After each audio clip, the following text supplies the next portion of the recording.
Good afternoon and welcome to the monthly board meeting of the Board of Early Education and Care in Massachusetts. Thank you all for joining. Thanks to colleagues on the board for their participation this afternoon.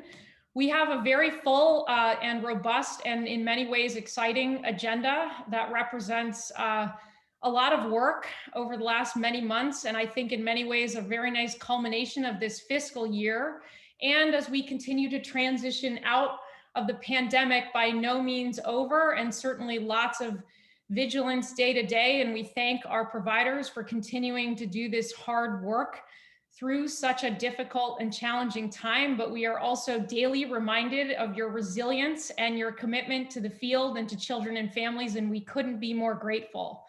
As we do look ahead, we have a really, we are in many ways, as I've said before, at a historic moment for this field, at an exciting moment, and there's lots coming together in Massachusetts. So I think in many ways our agenda reflects that. I will say more as the meeting goes on, but I'm glad to be here, glad to welcome everybody, and we'll get the meeting started. I'll turn now over to the secretary. Thank you, Madam Chair, and I'll also be brief. Obviously, the big news since our last meeting is something that everyone already knows. So just to reiterate, the state of emergency that the governor announced over a year ago will expire in a week from today. The executive orders, which put in place most of the restrictions or mandates that were COVID related, expired back on May 29th. That obviously is an important milestone and a reflection of the progress we've made around vaccinations and just overall management of the public health crisis. But doesn't mean that COVID is over. COVID is still here with us. And I suppose we're transitioning from what has been a public health crisis to a public health priority. And it means that our sort of engagement, and I'm not just talking about EEC, but sort of the state bureaucracy, if you will, as a whole, is sort of shifting from mandates and requirements to recommendations and resources and best practices and support to help operators, programs, organizations, and just individual families and parents manage through what continues to be the health challenges associated with COVID. So our work is not over in that regard. In some ways, I don't want to say it gets more difficult, but now that we're sort of influencing and supporting, it's a little more challenging to help organizations do what they need to do. But they are now empowered to make decisions on their own, and we are here to kind of help and support them in doing that. Again, I think this is good news, but it's a new phase, and it's going to take a little getting used to. But as the chair said, I want to thank the field for not only their resilience through all this, but their flexibility as we have gone through, as they know, and all of you do, many changes along the way. And this is just one more of them. So thanks to all of you. Thanks to the commissioner team. And I'll turn it back over to you, Madam Chair. Great. Wonderful. Absolutely. And I've also been following the department's continual updates and playbook, and want to extend also gratitude for trying to also keep up and be flexible and provide good, strong support and explicit communication as recently as I think yesterday, I noticed. So I'll turn it now to the commissioner. Thank you so much, Madam Chair, Secretary. And I am excited. I will also keep it brief, but I want to highlight a couple of things that are not making it into our packed agenda today, but I think are important to reference for you all to know and to highlight the work of the department and the great work the team has done over the last month since we last met. As the Secretary mentioned, the release of the COVID restrictions obviously means a lot of things to our childcare providers as well as our service providers and family supports on the ground. But I just want to assure as we do this and emphasize what the Secretary was saying, that we know this will be a process. The first step of that process is to step out of the state of emergency, let go of the requirements, and be able to settle back into a new normal and support the field in making that transition. So we've announced and will continue to emphasize our support as each individual provider, program, family childcare home, community service provider has to make their own adjustments and adaptations and settle into the post-COVID reality. And so with that, we will continue support. We won't start monitoring in person until this summer, but in the meantime, we'll continue to serve as a resource as programs settle into their new normal as well.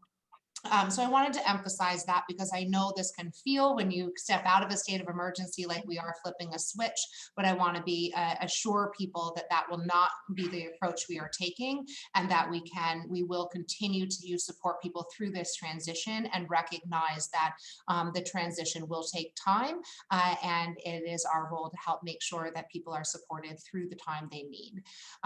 Secondly, a couple new developments and being able to highlight some of the great work and successes of the department to you all. The summer learning program that we have been discussing that is providing and enhancing services in communities for children entering school in the fall, many of which for having had limited in-person experiences and entering the early grades. We have over 35 communities that have committed to working have shown interest in working with us and are in the process of committing to the program that they will be offering. We expect we'll have a few more over the next few weeks as programs settle, as districts settle into to their specific offerings over the course of the summer. But we are thrilled to be able to announce the fact that there will be thousands of children who will benefit from these services, enhancing in-person learning, and using our national academic partners to be able to really think about delivering high quality educational experiences while we also support children's transition into school, which, you know, for young children can also require some exposure and some hand-holding. Finally, I wanted to just highlight the testing initiative that was launched. We have it also went out in our email, so highlight that. But we will continue to have the on-site testing across the Commonwealth, and as we transition to the new normal, we know that all of us will need to have these resources to make sure we're keeping our environment safe. And thus, we've also worked with neighborhood villages to launch a pooled testing initiative for childcare, and so we will be launching, they've had over 3,000 people sign up already. Really excited to be able to help support that this summer, pilot and test, and be able to establish that over the course of the summer to ensure that providers have the resources they need to continue to prevent transmission as we go back to more regular operations. So with that, I'll let us launch into the agenda, but I wanted to highlight some great successes the department has had on behalf of providers and communities in my intro remarks. Great, thank you. Questions or comments for the commissioner, secretary, myself? Anyone want to? Great news, by the way, about the testing. To your point, like there's vaccines and there's testing, and both go together as we continue to move forward. So excellent news. Any questions or comments? All set. Okay, we'll launch in. We've got our minutes from the May 11th meeting, which looked good to me. And if folks have edits or comments on those, go ahead. Otherwise, we'll take a vote. Okay, great. So make the motion that we approve the minutes from the May 11th, 2021 meeting. Could I have a second, please? Second. Thank you. And I'm just going to go around on my screen. Joni Block. Yes. Eleonora Villegas-Reimers. Yes. Carolyn Kane. Yes. Dave Cruz. Yes. Allison Schoenwald. Yes. Jim Pizer. Yes. Sheila Balboni. Yes. Joan Wasser-Gish. Yes. Thank you. Approved. Okay, let's keep moving. Our next agenda item is just also, I think, very quick and procedural, which is to say we have in front of us the slate for the fiscal year 2022 meetings, the schedule in front of us. Obviously, just want to go on record to say things will eventually return to in-person. We'll likely have some conversation and make some decisions about that over the course of the summer. We're likely to have some kind of summer retreat, probably the latter part of August, to drive into this schedule. And assuming return to in-person, we will of course designate some of these outside of Boston. Just want to go on record with that.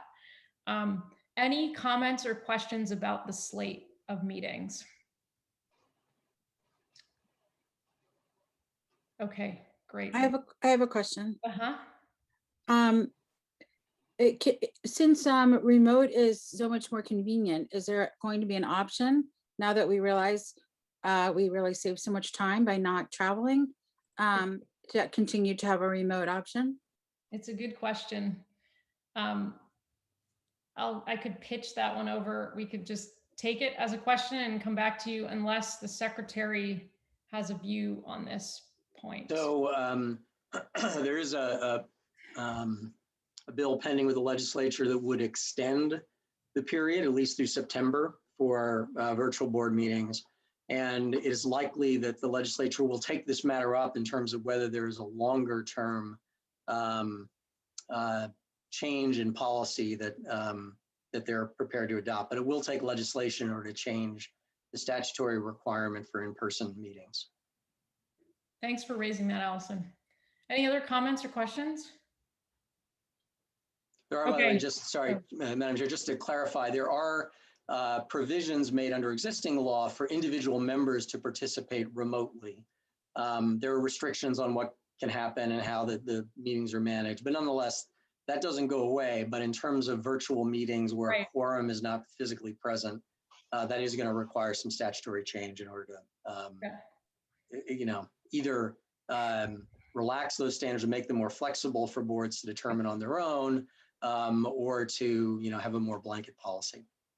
Great, thanks. And I do remember we revisited that policy of how many folks could be on the phone or calling in, et cetera. So thanks for that reminder. I would just add that we are watching that, and if there is any changes in the requirements, Allison, we will make sure to adjust and to reconsider those adjustments based on the changing requirements as well. That's great. Thank you. All right. Let me make the motion that we accept. Oh, I'm sorry. You know what? I think I have a proper motion in my inbox. Hang on one second. Sorry about that. There's quite a few for today. Let me get organized here. Just make sure that I read it properly.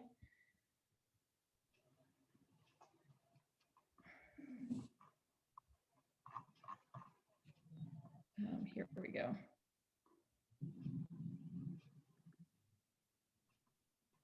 Oh, maybe not. Wrong one. Hang on. I have too many. All right, there we go. Let me make the motion that the Board of Early Education and Care, in accordance with Massachusetts General Law, Chapter 15D, Section 3B, shall meet in accordance with the schedule set forth above, and that all meetings will begin at 1 p.m. and will be held at 50 Milk Street, 14th floor, Boston, Massachusetts, unless otherwise announced and duly posted. Can I have a second? Second. Thank you, Sheila. I'm just going to run down my screen. Allison Schoenwald. Yes. Sheila Balboni. Yes. Secretary Pizer. Yes. Joni Block. Yes. Eleonora Viegas Reimers. Yes. Carolyn Kane. Yes. Dave Cruz. Yes. Joan Wasser-Gish. Yes. Thank you. Approved. Okay. Let's move now to our items for more discussion and in some cases a vote. We'll start now with the department updates, and I assume I'm turning over to the commissioner.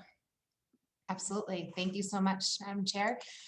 We wanted to be able to update on not only some of the information we've been tracking, but as we discussed at the beginning of the meeting, as we make this point in time transition, being able to make sure that We are keeping in place under the new authority, or under the normal authority that we have, of being able to keep the operational sustainability of our childcare programs, specifically as we look at subsidy and licensing regulations, to be able to think through our options here.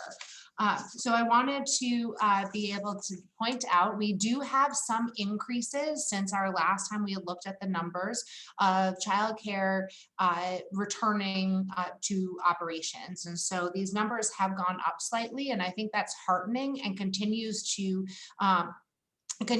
to impress on, as you all pointed out, the tenacity of the field and of our childcare providers to be able to navigate this really tumultuous moment in time. In addition, I think it speaks to the need for us to look at operational sustainability for our programs. So as we look at the capacity to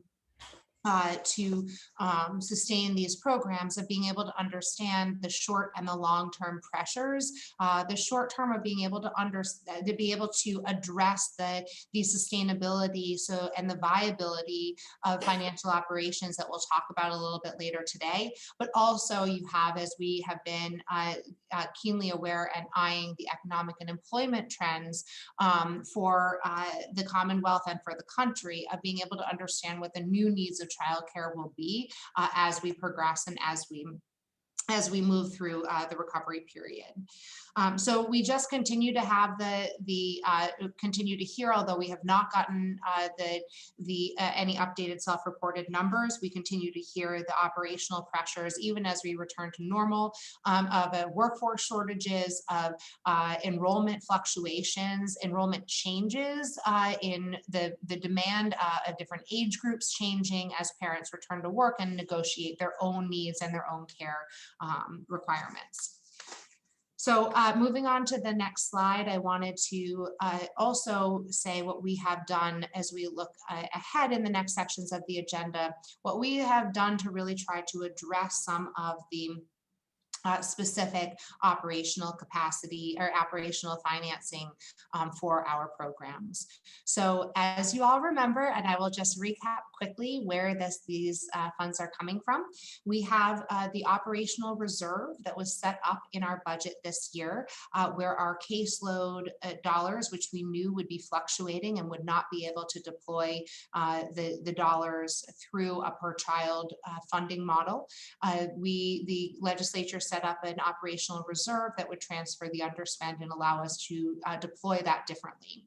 The first $30 million that was, the first $25 million that was put into that, and the additional dollars we were able to scrape from underspend in other places, are allowed us to put out operational grants both to family childcare in terms of capital grants or investing in their program so they could keep more of the revenue for their revenue for their salary.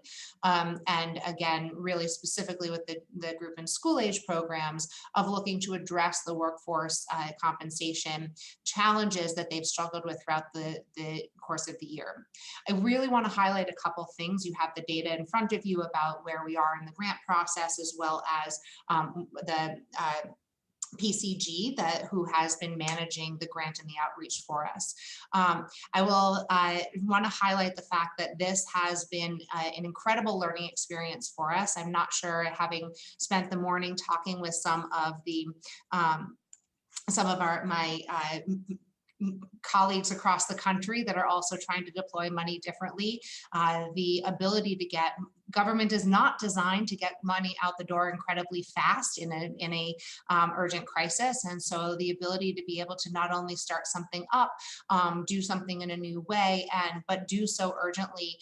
We've been able to work with PCG to help expand our capacity quickly, but also know that there are many growing pains that we're learning from and looking to improve as we move in the months ahead. As well as wanted to highlight that we continue to be able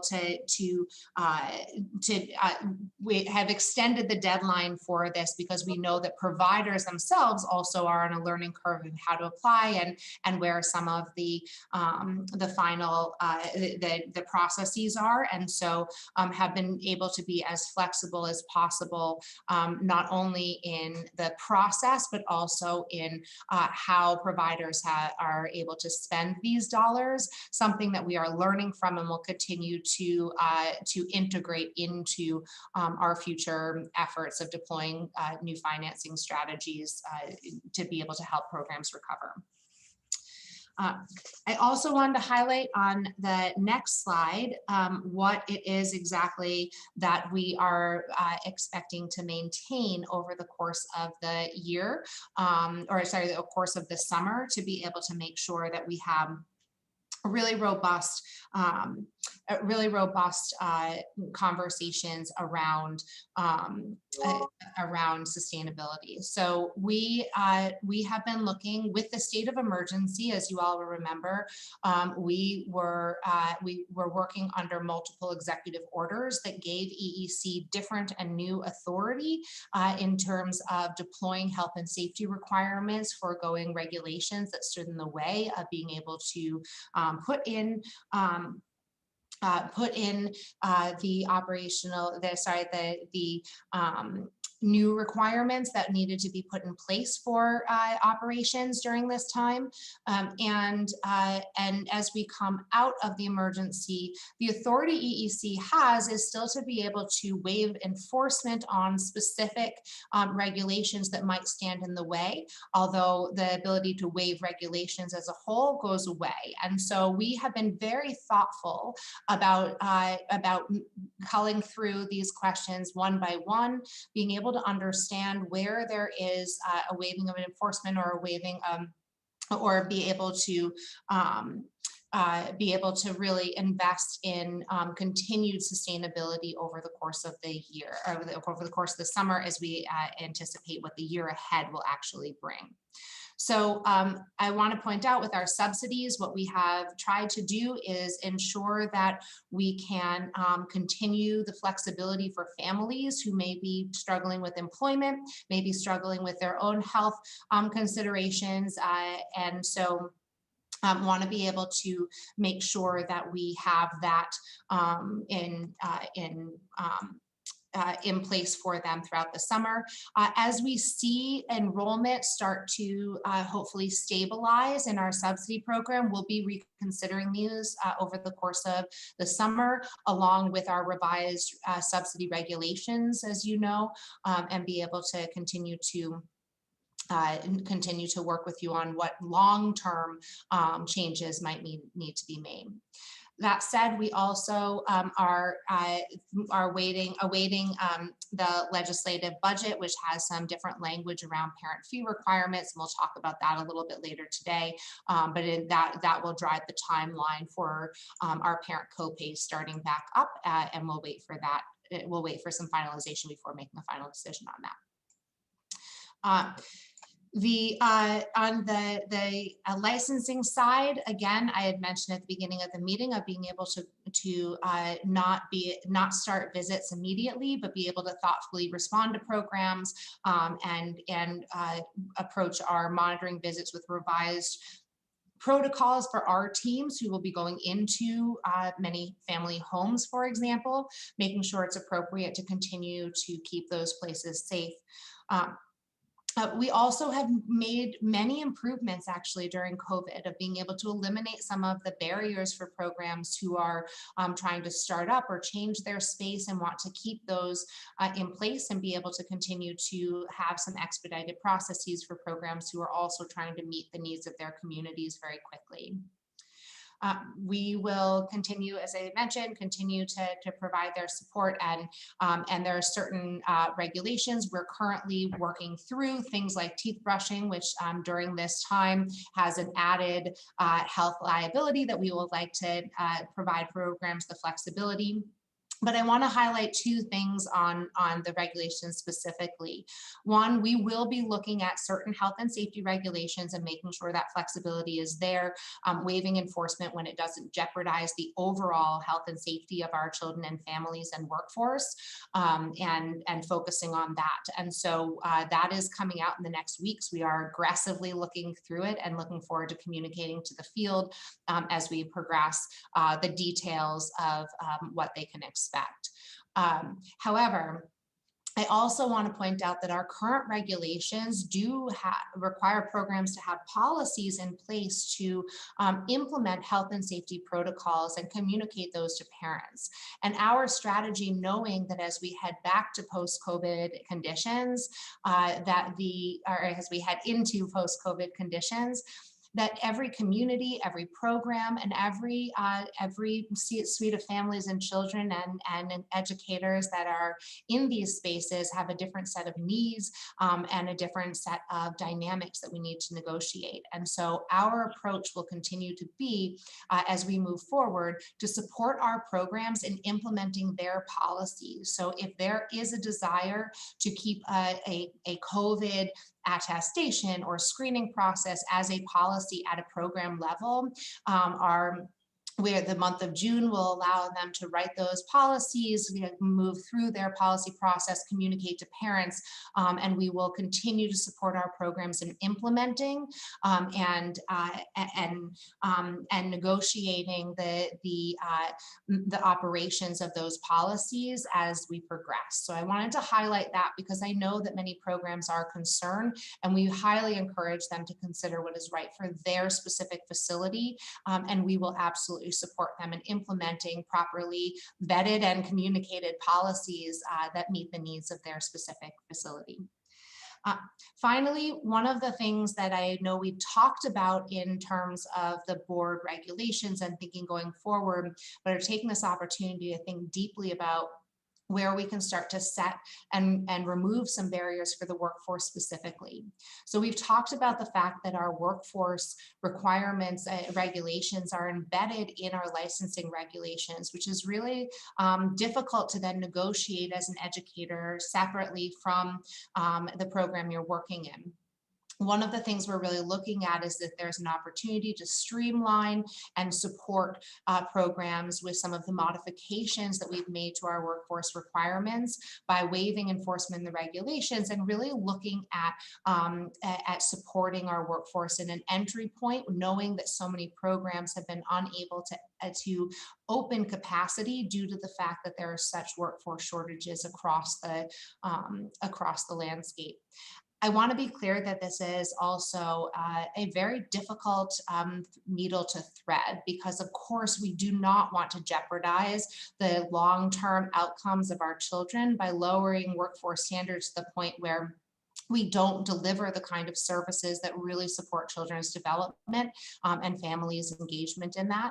But really also knowing that children who have no care are obviously far more at risk than children, than getting a workforce that we can grow and support over time.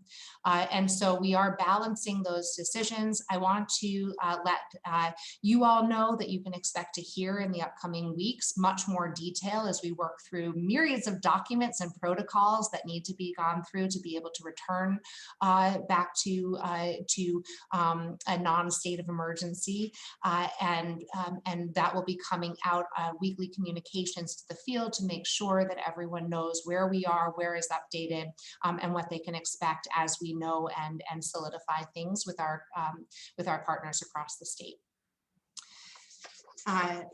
I think that I wanted to stop there for a second, and before we move on to the next agenda item, understand, is there any questions, thoughts, or feedback on our current state of affairs?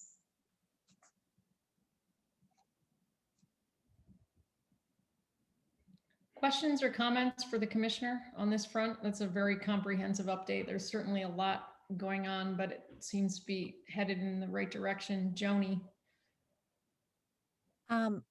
I just want to speak from somebody who talks to a lot of folks in the field, that I think the communications, the flexibility of the department, the updates, albeit many, are very appreciated. And even Sam, as you're describing the tension between how we reopen, I think will be appreciated by the field. So thank you. Absolutely. Thank you. And I think this is, as with everything we're doing now, having everything I think can be called unprecedented. We continue to take feedback. We continue to take it very seriously. So whether it's the grants or the policies or where we need to go, appreciate everyone's patience as we do this, but can commit to communicating what we know and continuing to have an ear to make sure we're responsive along the way. So thank you so much for that feedback, and excited it's feeling that way. Joan. Hi, good afternoon, everyone. Commissioner, I have two questions for you. The fact that we've got 88% of programs reopen, representing about 90% of pre-COVID capacity, is just a tremendous testament to how rapidly EEC looked for innovative ways to support the field. And of course, a huge testament to folks who've been doing the day-to-day work and actually making that happen.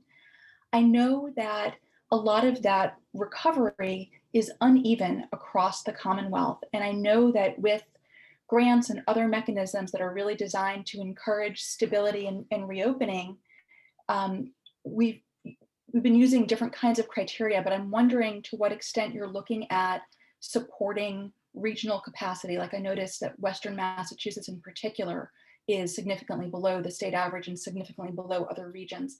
How are you and your team thinking about how to encourage a more equitable and even reopening of early education and care programs across the state? Yeah, I think when we talk a little bit later in the meeting of understanding some of the financing strategies, we've really looked at trying to think about equity in terms of community need and how we deploy funding with that, integrating that. I think in terms of the reopening, just the number of programs that are reopening in terms of the equity, I will say that I think that it is how do I say this? We've done a lot of outreach to programs, and the reason why people are not reopening is very different across regions as well. I will say, for example, a lot of our family childcare in certain pockets of the state have opted to retire. And so that is a very different strategy to replace them, as opposed to those programs that are opting out of the field but continuing in the workforce. And so so I think we have a deeper analysis to do on exactly what it is. That's somewhat anecdotal from talking with our field team and being able to have them ask questions and understand a little bit more deeply. I think we have a little bit more to do on that. And then I think this summer is really about, for us, understanding innovation strategies to be able to help people. I honestly think a lot of this, 88% of programs returning has been a really remarkable feat for the field to come back. I think in some places we will be looking for new providers to come in, which will look very different than some of the having an established license and understanding how we will lure or incentivize providers who do already have the operational investment in coming back. I do think that our funding deployment will help with that.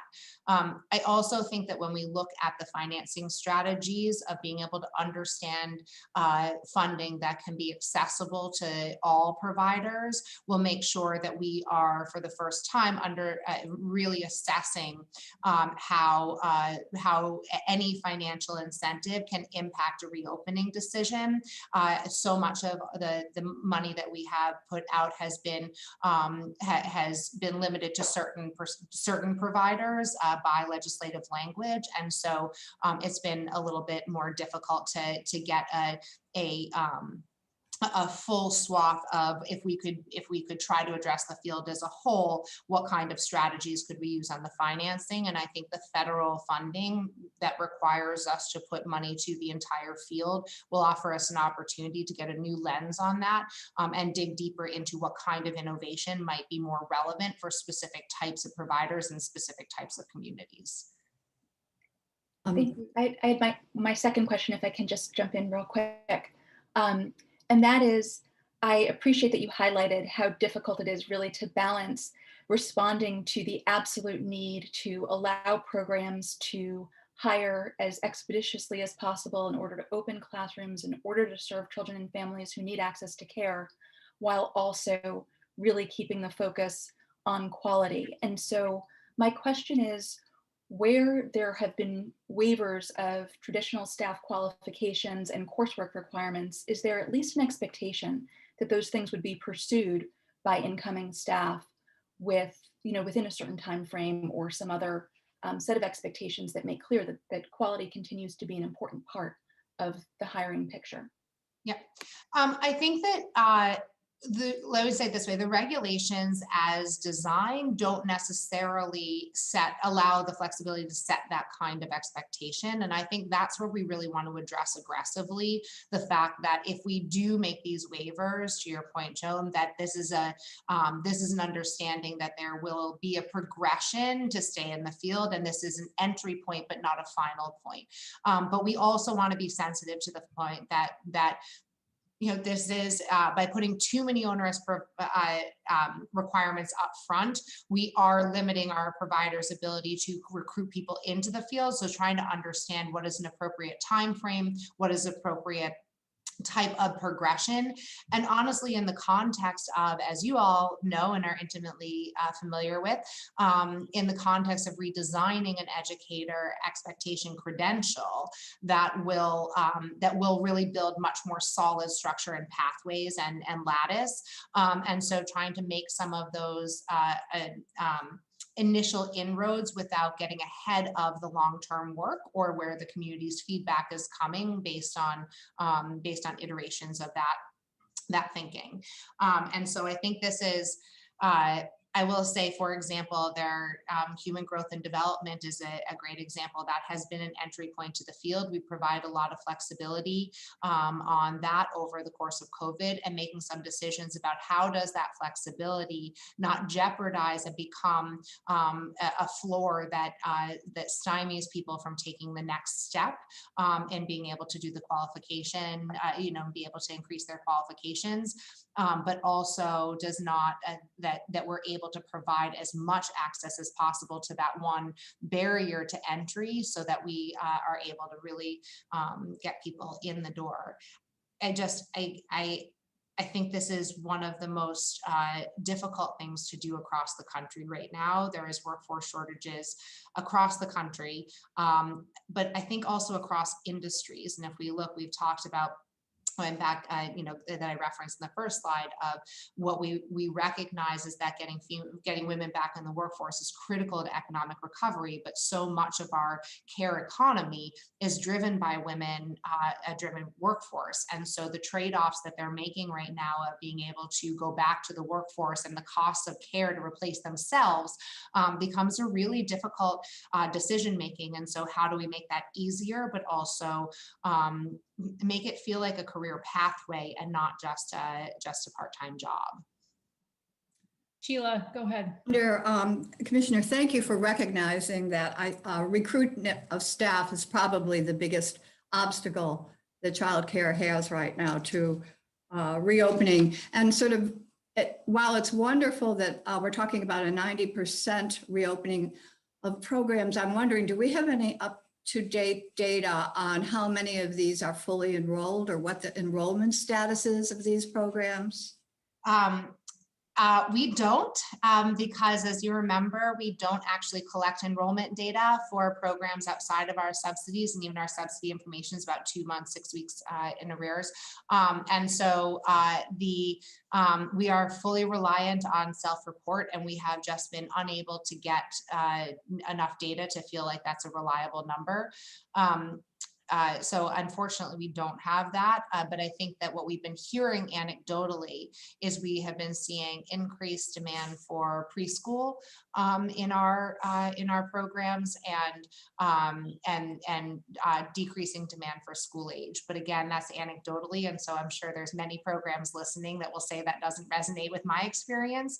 But I think what I would say that what I'm hearing anecdotally is the need for us to really consider that the needs of the Commonwealth prior to COVID will not be the demand for childcare moving forward, and we're going to have to really look and continue to build systems to get real-time data so we can make data-driven decisions on this. Yeah. And again, it's not only market demand, it's also staff available to meet that demand, I think, that would be the issue. Absolutely. Absolutely. Good. Any other questions? Keep moving. Absolutely. So moving on to the next agenda item, we wanted to, as you know, looking at the strategic plan, wanted to provide an update, and I am just going to reference that there is a memo that outlines the piece-by-piece strategies on this, and so which is separate from the board deck that you'll see, because as we started to list and enumerate all of the things that we've accomplished and the ways that funnel into FY22 targets, we definitely recognize that it made a very crowded set of slides, and we wanted to make it easier to read. So I'm going to highlight, as we look through this, just what we were able to start doing and where we are headed. I'll do this at a high level since it is a multi-page memo. I will not read it all to you, but I will make sure highlighting that. I'm happy to answer questions. It also is posted online, so of course there's plenty of opportunity to further engage as we move forward. But as I just want on this slide, remember these are our pillars and our goals around these key stakeholders. We have continued to drive engagement in terms of getting feedback on this. So the strategic plan wasn't an engagement process that then ended. It really has funneled into informing our ongoing operational processes. As we move to the next slide, I wanted to be able to highlight that what you have in the memo and what you have in terms of our highlights is really the work of the department, right? I think that what we've tried to do throughout all of this is to ensure that our work and our operational work as a department are aligned to those strategic goals that we set as a board. And I think we see that a lot of the COVID pivoting and investment we did really tried to link those strategic goals and the very tactical operational strategies that the 250 people here at EEC are engaging in on a daily basis, and make sure that we've categorized those as building blocks towards those larger plans and goals. And so really to make sure that we are, I will highlight a couple of the things I know we have done and been able to achieve, and keep this quick so we can keep on the robust agenda we have, but also make sure that that we're highlighting the great work the department has done and the operations we put in place in our setting. So obviously, when we look at the children and families work, we've made many pivots and understand much better our subsidy system, including a parent fee chart that has really driven I think I've been very proud of the innovation the team drove here to be and have many people across the country asking about how we were able to look at this data and really think differently.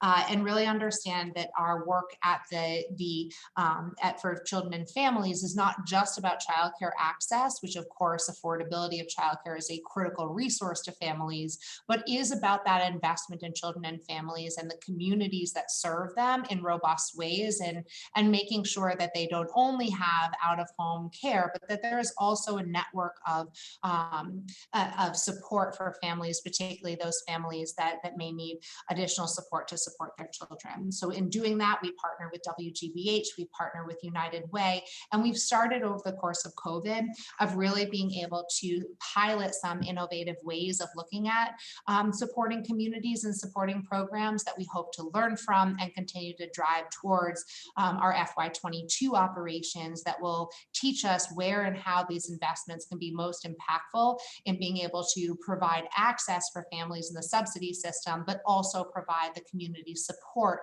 that families need to help navigate the multiple dimensions of child development that we aim to keep on track in order to keep on track to third grade success.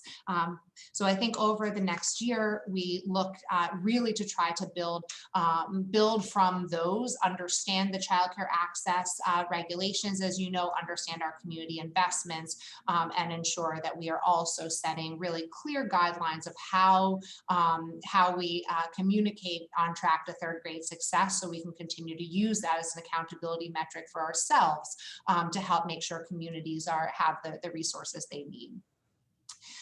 Quickly looking at the educator support, obviously we just spent some time talking about that, so I'll just highlight a couple of the things that I know we are working on in terms of our background record check regulations, clearing out some of the barriers and resetting some policies and operations to streamline the process and the approach for our workforce. We also have really started to lay the groundwork, as we've been discussing, on a long-term plan, which I think is serving as a roadmap as we make some of these really critical decisions we were just talking about, of being able to balance experience and higher education accomplishments, and really making sure that we aren't sacrificing one or the other. So obviously a lot to do in the year ahead in terms of building some of that infrastructure that will really support acceleration on that, a registry that will help us track and support professionals over time rather than the role that they're in, but also making sure that that is lined up with some operational systems that make, and I often say that educators in the department have to engage with so many different units that if we aren't talking with each other, we've really made it complicated for them to stay in the field. And so how do we improve our internal communications to be able to, our internal processes to be able to have a common lens for an educator as opposed to a series of activities that they need to accomplish. And then looking at our programs, and obviously this has been one of the most intense foci for the board over the last year, as we saw the closing and opening and reopening and changes in opening and adjustments for our programs. And so we've really, I think, been proud of the way, as you all pointed out, of the way the department has been able to respond to programs and provide that flexibility, the way we pivoted some of our communications to programs by necessity of not only compliance, since compliance means a whole different thing when you're trying to stay safe and healthy.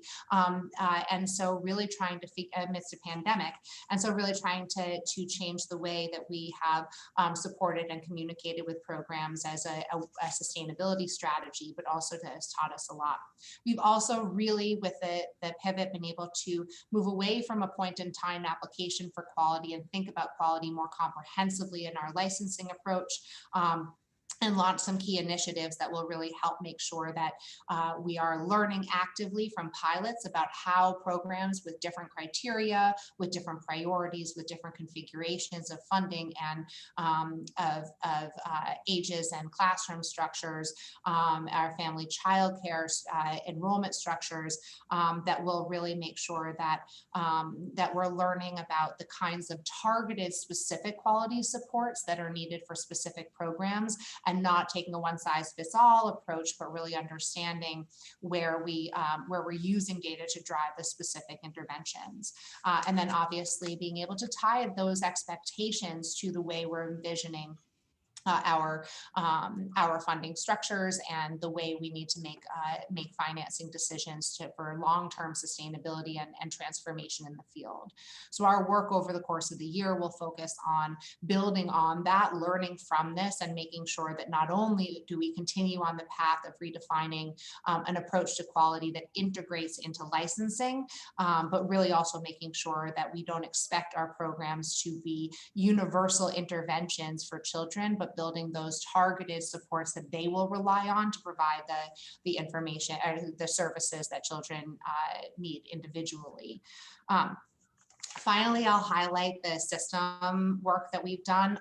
This has been some of the most complicated work, I would say, of trying to figure out how you build short-term systems that have long-term sustainability, but also meet short-term needs of a field that can't go back to what we had before. So really trying to balance some of those. I think we have laid the foundation and been thoughtful about how we build stuff, build things like a formula that can be deployed to put one-time funds, but we can learn and grow from and understand what the impact of new innovative ways of doing things look like, and also building that technology, knowing that the technology beforehand, having, I think there were 47 different technology pieces, that we really start to look at integrating those so it is more seamless for our educators, our programs, and our children and families to have a more comprehensive lens for ourselves and for them.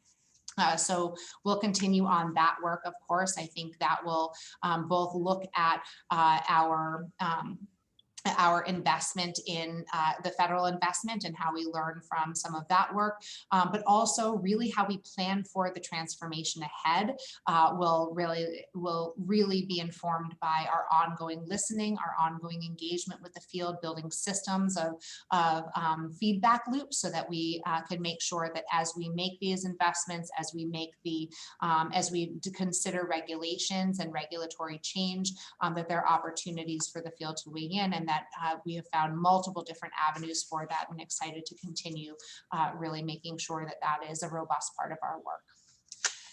So I will highlight, just as we look ahead, one more point, and then we'll wrap this part up with any questions you all may have. Or we'll move on to the CCDF plan, then wrap it up with any questions you may have.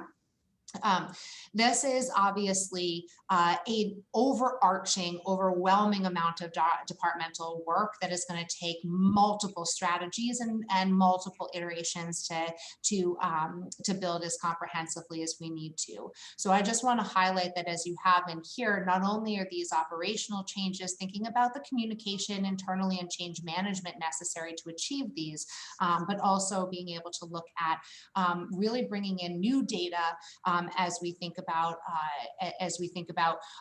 integrating this into data-driven decision-making and understanding new perspectives that will drive some of the innovation that's embedded in these operations, but we'll need to learn from along the way. And so the pilots and the conversations ahead will be driven not only by the operations you have listed here in the operational initiatives, but also in the ongoing external engagement that will help build an iterative feedback loop to drive some of that.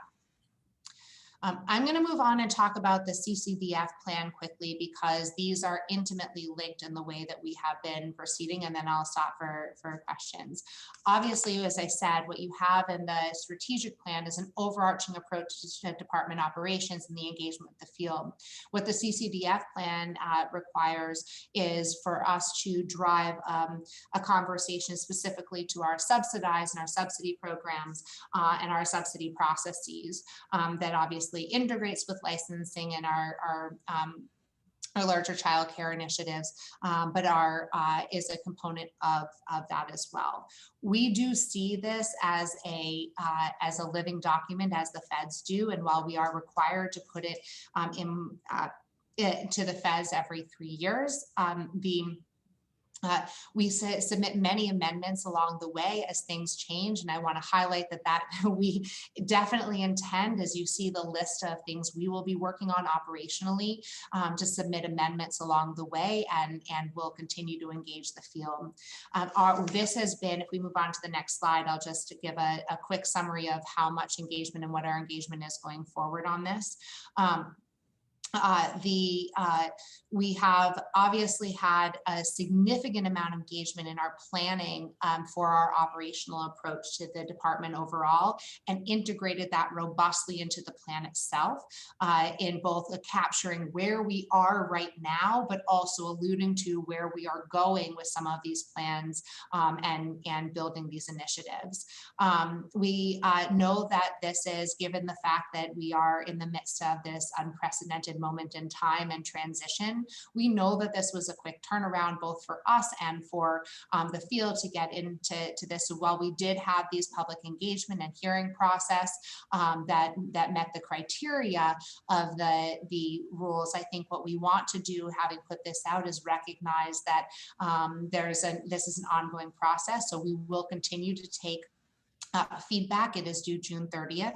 So we will continue to take feedback through the next couple of weeks, the next 2 weeks, giving us about a week to put all that feedback and finalize that and get back to you, as well as being able to post that online so people have the final plan. So we will keep there's an email went out, we'll continue to send to keep the draft up and accept public comments on that through the commissioner's office box. So please do email your comments to either the board can email them to me, or for the staff for the field can continue to put that up there.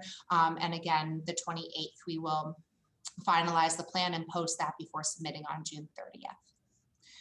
So with that, knowing that there's so much going on, and while we've engaged in so many of these initiatives, the plan itself, people would want an opportunity to review.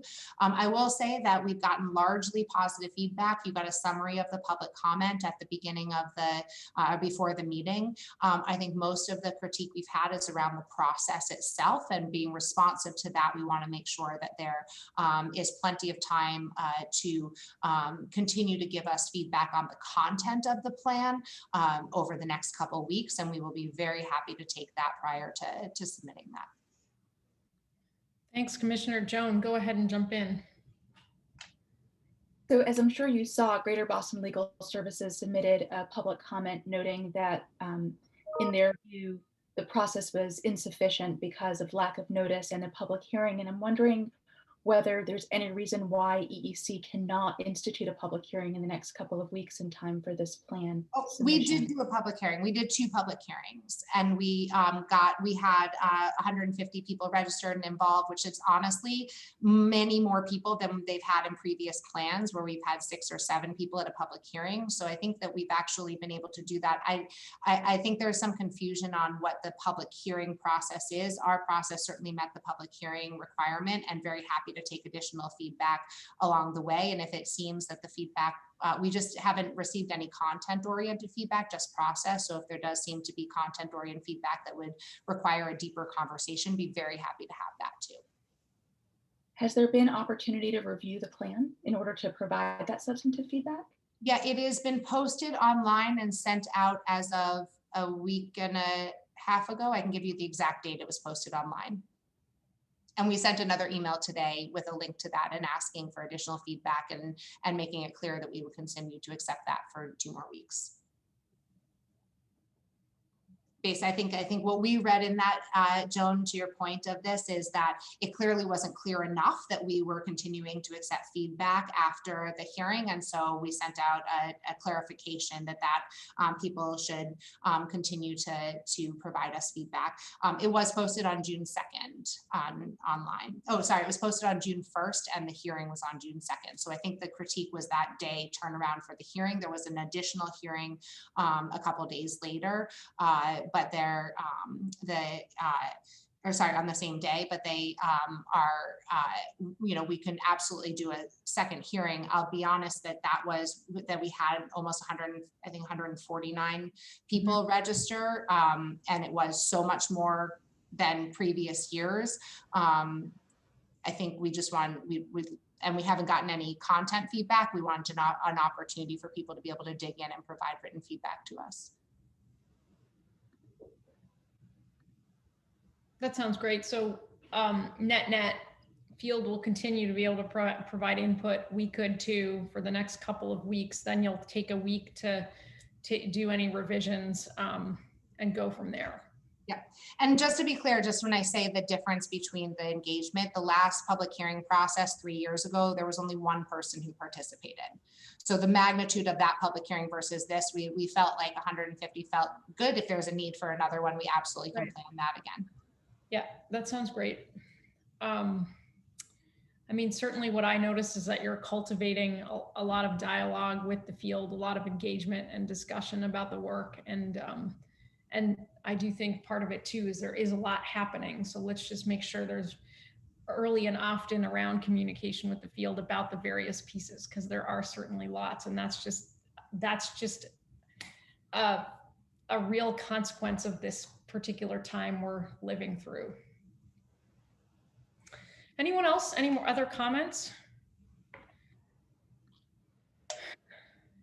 So the idea here is that our vote would be that we approve the idea that that the commissioner and her team will finalize the plan and submit it through the process that she has just laid out for us. And my sense overall is that the way in which it ties so clearly and tightly to the strategic plan, which sits in a very broad communications and field level engagement strategy, makes this more robust in some ways, and the tighter turnaround less of a problem than it might be in a state that has not been engaged in that kind of state level work.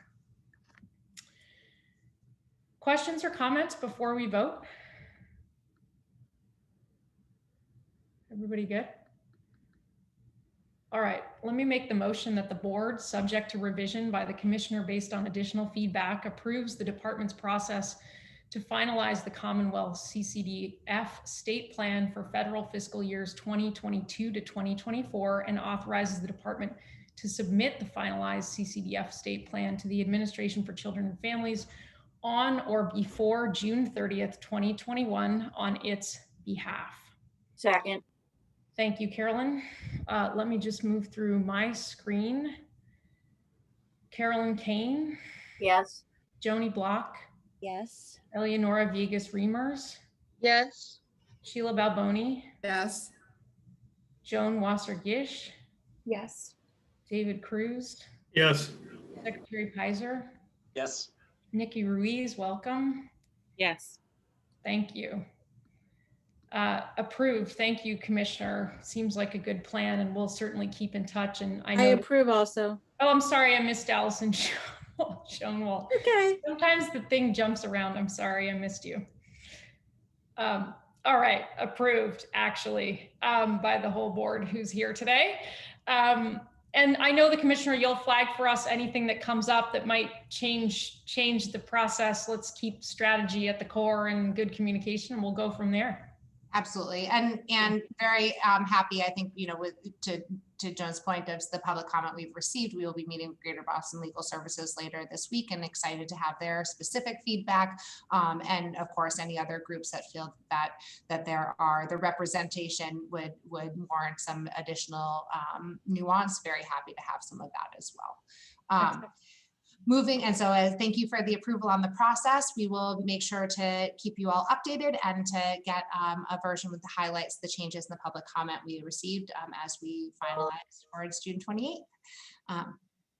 So as part of that, we wanted to close out the conversation on the new revised parent fee scale. If you remember from the last meeting, we did have a robust public comment on that, but wanted to make sure that we were notifying people of the closing of the public comment period and allowing any final comments prior to finalizing the scale itself.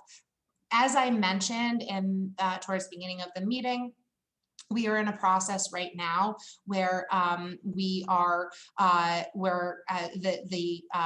both the Senate and House budget do have language around covering parent fees for an extended period of time. And so I don't have exactly our implementation plan until I have a little bit more of our legislative requirements finalized.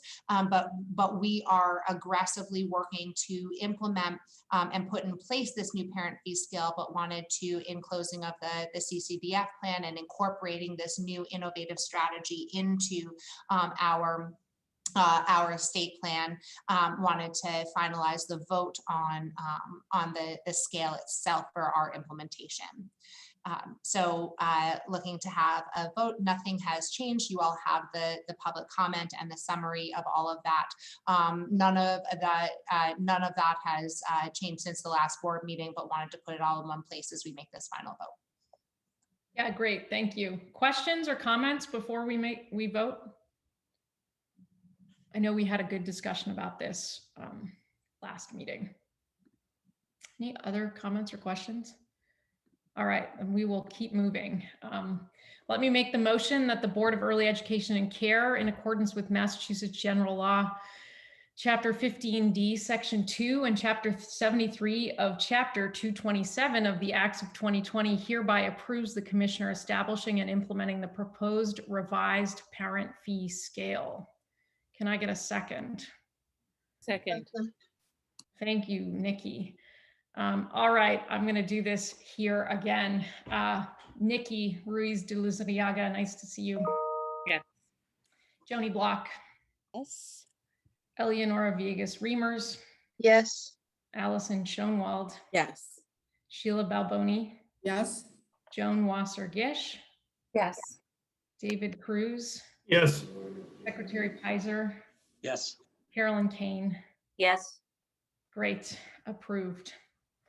Okay, we're going to move on now to a section of the meeting actually that represents,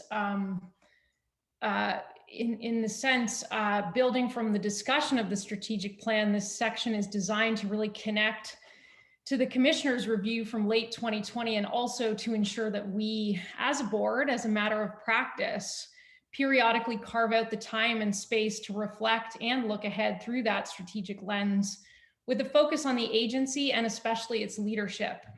And as we've discussed over the past several months, we really are at a critical and historic moment for early education and care in the nation. The pandemic both exposed and exacerbated the fragilities of the system, but it also reinforced the strengths of the field: a tremendously dedicated and resilient workforce, a steadfast commitment to serving children and families, and flexibility in the name of mission. And certainly Massachusetts was no exception. Hundreds of early educators opened their doors during the pandemic surge, essential workers caring for the children of essential workers to keep the state functioning. And by July 2020, many had learned what was next needed to continue and or to reboot their work. By fall and through the school year, thousands of children and families have been served through educators, providers going to great lengths to be flexible, additional expenses. It's been tremendous. And I know we're aligned there. And as we emerge and look to a state and to our society post-pandemic, there are also historic investments on the horizon. And so the dedicated field, together with the strategic plan and the work and the lessons learned through this last year and a half, with an eye towards system building, in many ways lay the foundation for what could be a truly transformative, transformational era for this field, long overdue in many respects. So I therefore asked the Commissioner for this progress report during this important moment in the agency. And my goal was for us to listen as a board, thinking about our purview, our various stakeholders, the strategic plan, and the work that is next. Of course, a fundamental element in becoming a 21st century social service agency is the leadership team. And so in this way, I wanted to connect this to the Commissioner's review. As you'll remember from late 2020, that outcome was both exceptionally positive, and in supporting her and in the work ahead, we called out the need for further focus on the structure of the leadership team and the need for an executive cabinet, given the expanding scope of the agency's work and portfolio, combined with its more strategic nature. And I think even late 2020, we couldn't imagine actually the growth and the potential for expansion that lies ahead even then. So I'm going to turn it over now to the Commissioner. From there, we'll have a discussion about her look back and the Commissioner's goals for the fiscal year ahead. And I look forward to that discussion with all of you. As a matter of process, after that discussion, we'll also formally complete the review with the discussion and vote on her salary. So I'm going to turn it over now to the commissioner and thank her for putting this together. Thank you so much. And I will move to the next slide in terms of looking at operations, but I want to note that in the appendix of the full deck, there is a look at what the looking back, as the chairwoman had said, of understanding what the last year has held for us operationally, but also what new functions this will require from EEC to really think differently about the work ahead. And so looking at the look back, looking at the tremendous growth in the department's finances, of the department's operations and oversight purview over the last few years, it is clear that for all of us that the work behind us will need to inform, but also not be the same as the work ahead. And so in looking at this information, or looking at what we will need for an ongoing iteration, evolution, and support to the field from EEC, I wanted to highlight a few of the really critical, new functions that will be required for us to build out thoughtfully. And I think one of the things that as I look to the goals, that I present to you is looking at that, the look back around the operational investments that we've made, and understanding that while the role of the department is to drive the operational grants, the procurement, the processes, the technology, the role of the commissioner with the board is also to understand how we think differently about the transformation that those can add up to. And so when we've looked at that, understanding that we have some limitations for us that have as an organization that will need to be invested in order to be able to adequately meet the new demands of the field. That certainly is not at the least of which is the new ways that we've tried to bring data to these conversations, try to bring the data to every decision we make, and culled and scrape data from the technology systems we have to make sure that we are really able to fully make decisions as I have started to coin around as knowing what, accounting for the known knowns, accounting for the known unknowns, and preparing for all of those things we know we could never be prepared for as much as possible along the way. Looking at the last year, I think one of the, and certainly highlighted by the question Sheila asked us, or asked me just a few minutes ago, we have scraped the data that we can, we have analyzed, we have brought on capacity, external capacity to help us take and cross-tabulate across data systems. But we know that this needs to be a long-term capacity for us, and that what we've seen as we've been able to develop some of the snapshots and data, that this needs to be a muscle we build internally in a much more robust way. Of being able to understand, you saw some of the information from 3SI last time, of being able to think that there's new components of our system, or new lenses that we need to look at with our system, and building infrastructure that will help us be able to do that, but then also building our organizational muscle to integrate that into our everyday activities is one of the most critical capacities, I think, as we need to head into a reality in the landscape that doesn't look like the landscape that we came out of. Finally, of really thinking about how we look at the family and community lens. So that is both in our subsidy policies and processes, but also, as we know, building an entire new structure for our entire new lens that will build on some of the robust work of the family and community, the coordinated family and community engagement grantees, but also building some of the gaps I know that we have seen over the years of looking at how the CFCE and the CPPI grantees work together, some of our learnings over the last year, and thinking about the kinds of lens and communication we need to build to really help communities assess the needs of the families and the children that they are seeing. I think come above their silos and start to really drive innovation at the local level that we can learn from and grow from and invest in. But that will also take us really looking at a lot of operational supports too internally. And I think that one of the things I will just say in government in general, my experience has been that oftentimes we are moving so fast and needing to get things out that we forget that some of the operational capacity makes it more efficient, makes it easier to navigate. And so really thinking about ways that we can build that in a way that allows us to hold our own accountability, but also be able to build that real-time feedback and the infrastructure with the local level, because the state level infrastructure that doesn't serve local communities doesn't drive the change we're looking for. In addition, we're looking at, as we think about cost modeling and understanding what are the implications that we have. We know we have of our financing system, of changes we may be making, of market rate analysis, things like that, that we know there's a lot of modeling that is happening across all of what we're looking at.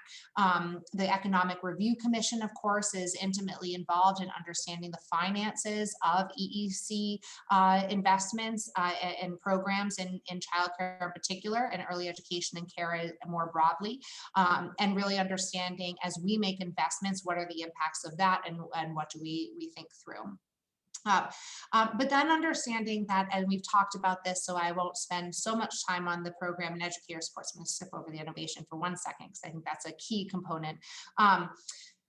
We've talked a lot about this, so I won't spend so much time on this as we look at the program quality infrastructures. We transition our work around the quality rating and improvement system to really focus on the improvement system and not just the rating system. And as we have been able to really think through operational changes that would need to drive that kind of behavioral shift for the field as a whole. And I know that this is not a unique conversation across the country, but I think a critical one as we look at supporting our programs going forward. We need to be able to think about that, but we also need to be able to think about those educators our programs rely on, and making sure that we, as we just talked about, isn't just a moment in time, but is really a system and a career pathway for people. All of it is going to take innovation. And one thing that I think all government entities right now are grappling with is how to really be thoughtful about innovation and drive that public-private collaboration to be able to inform all of these things. And so as I present my personal goals to you today, really want to highlight that these complement the investment, the outlining of the operational tactics and strategies that we will be taking that we just discussed. But I see the role of us together, the board and the commissioner, of being able to inform those through a few key strategic priorities that I am suggesting we take on for that I take on with you for the year ahead. Really making sure that we continue to staff accordingly. We've put in the appendix for your consideration a new overall org chart structure that will build some different ways of working internally to help us achieve the ambitious goals laid out in the strategic plan.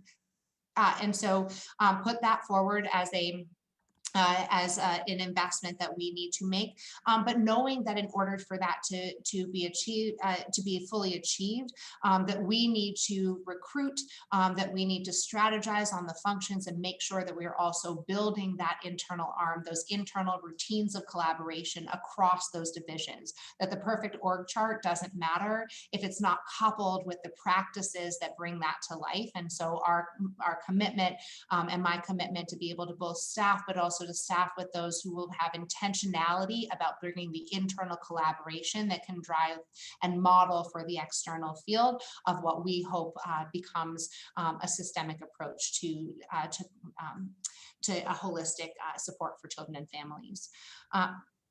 Also looking at making sure that we're holding ourselves accountable to diversity, equity, and inclusion goals, but not just at one level. And I think this is where we really need to unpack and spend time. It is both looking at family access to programs, but also looking at our workforce that is the most diverse in education, and also has some of the most vulnerable in education as well. And so really understanding how we keep a priority across all of the equity inclusion for the field, and do so in a way that holds ourselves accountable to looking at a staffing in an equitable and diverse and inclusive manner, looking at our all of the changes ahead, our regulation revisions, our policy reviews, and continually holding ourselves accountable to an equity lens as we make each of these decisions. Finally, as we look at, sorry, not finally, two more things. Of looking at the board role and the board support, and I'm going to couple that along with some of the increased partnerships, because I think what I see is these go hand in hand together, of helping to look at the board committees where we are a year and a few months after the emergency closure of childcare, and really as we look at trying to understand our strategic plan as a living, breathing document, of being able to understand the tracking of our metrics. One of the things as we build out a data capacity is to make those critical choices about what data points we should be paying attention to regularly, highlighting and holding ourselves accountable to. As those in data science know, too many data points and you can't focus on the right kinds of improvements we need to make. Too few and we're not really getting all of the robust dynamics we need to oversee the system. And so really balancing that with the board, and then thinking about that inclusive approach. And this is where I think the strategic partnerships coupled with the board's role and the commissioner's role of being able to bring new and different stakeholders to the table. It is so clear post-COVID state of emergency as of next week, that there is a different kind of attention to this system from different stakeholders, and we need them to help inform what we should transform and how we should transform going forward. Holding true to our expertise, what we know children and families and educators and programs need, but also bringing their data, their information in, so we are part and parcel of a larger whole for the Commonwealth. And that takes relationships, it takes translation across systems, and it takes all of leveraging the board's robust network and robust variety of perspectives and opinions to be able to help calibrate where some of those really critical partnerships around the public-private partnerships we should be pursuing and prioritizing to serve the field. So looking at other secretariats, looking at other industries, looking at data points we bring in will be a key work of both the commissioner and hopefully help lead with the board over the course of the next year. And finally, making sure that all of our operations, not only our capacity, but our operations, as I mentioned, follow and are able to help us achieve the strategic plan. So with that, I submit these as my personal priorities over the course of the year as we look at achieving the department-wide operational priorities and achieving the strategic plan goals. Great, thank you. Questions, comments, discussion about the goals, the landscape, obviously tightly connected to the strategic plan update, even to some of the departmental updates at the beginning, because we're looking at data and we're thinking really carefully about the status of the field. There's sort of current state, there's medium term, there's longer term aspirational. All of this clearly connects to infrastructure, no question. And I think the right kind of infrastructure to drive more efficiencies. I think I heard earlier you use the number 47, potentially literally. I had hoped maybe metaphorically that there are 47 technologies involved. We have to keep the provider, the field at the center. We need data, but we need to drive into something more elegant, straightforward, simple in many ways.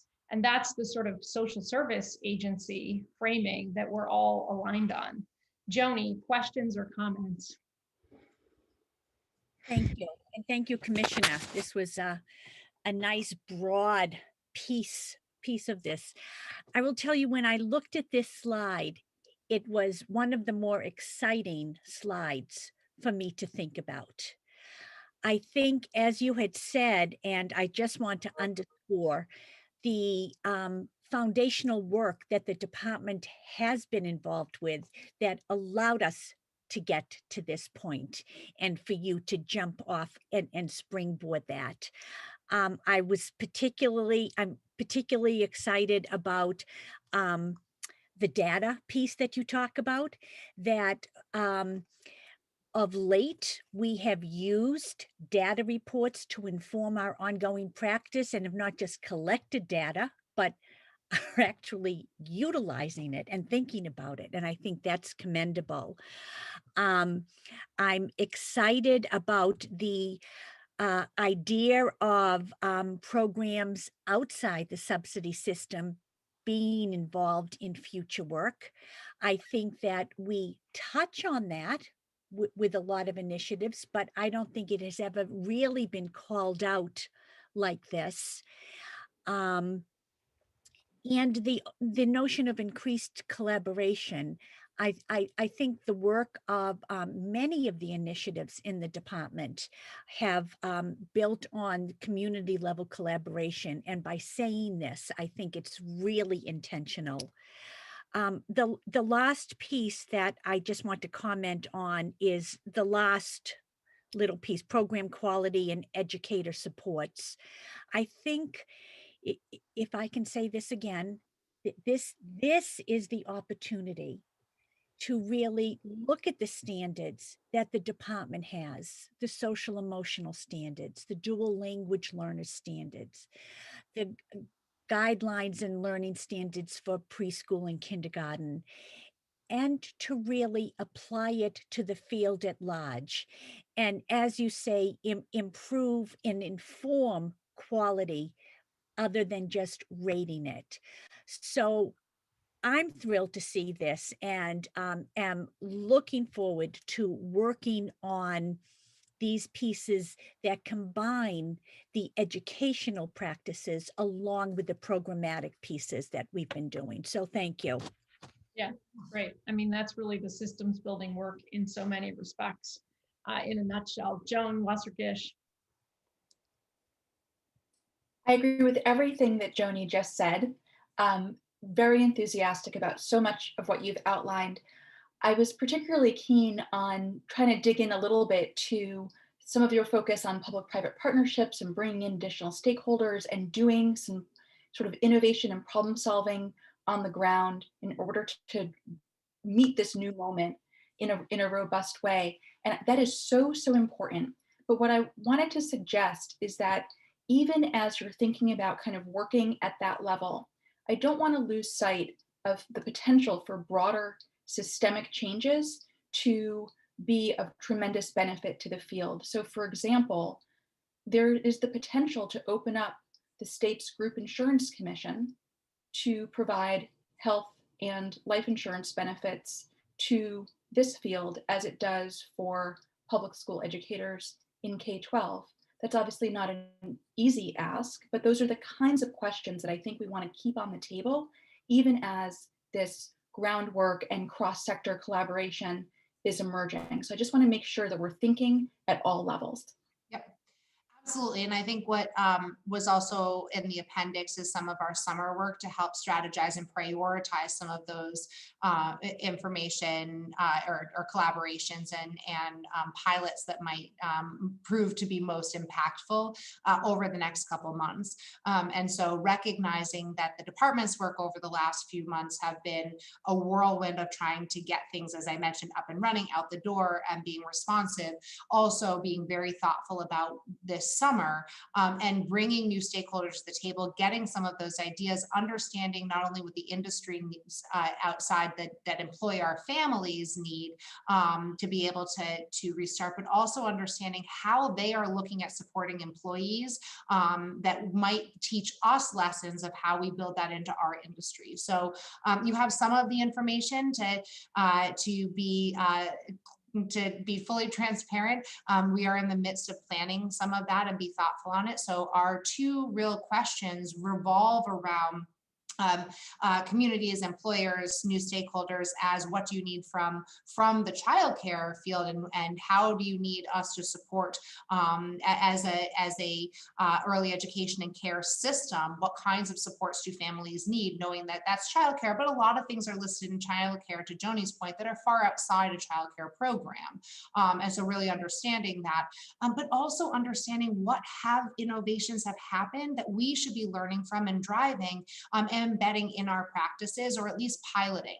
And Joan, I love the thinking of the insurance and some of the benefits that we might be able to employ. At a baseline, we're looking at recruitment as an option, and really thinking about where have other industries, where looking at other secretariats, and that's just, the initial conversations, so that we can try to learn some of those, and we'll continue to evolve on different topics and areas over the summer, and really excited about coming together with a more comprehensive thought around innovation in childcare and for the field, but also those public-private partnerships around support for families over the course of the summer. And hopefully, I don't want to get ahead of ourselves, because obviously don't know who will hear, but thus far I have felt like I have not engaged with anyone that hasn't taught us something, and so hopefully be able to really glean some powerful understanding and lessons that would at least give us an inkling of where we should be trying innovation along the way, and testing and seeing if it can impact the way we hope. Other thoughts or comments? Do you think if we think about, and we've talked about this before in prior meetings, but the evolution of the field, in some ways we have things to learn from other fields who were perhaps at this moment, say a decade ago, as there was sort of a shifting landscape, more opportunities, more thinking about public-private partnerships, certainly some towards the healthcare, others towards the K-12 education. And I think you're right, Commissioner, that we have an opportunity over the next few months, and as we drive into a retreat and have more in-depth conversation, we are going to want to sort of think big a little bit and learn from other fields and map things on a continuum from sort of small, nudgy sorts of ways of working and innovating through to some end state. What would the big investment look like? What would the major public-private partnership look like in its end state, and how do we get there? Yeah. And I think I'll just highlight,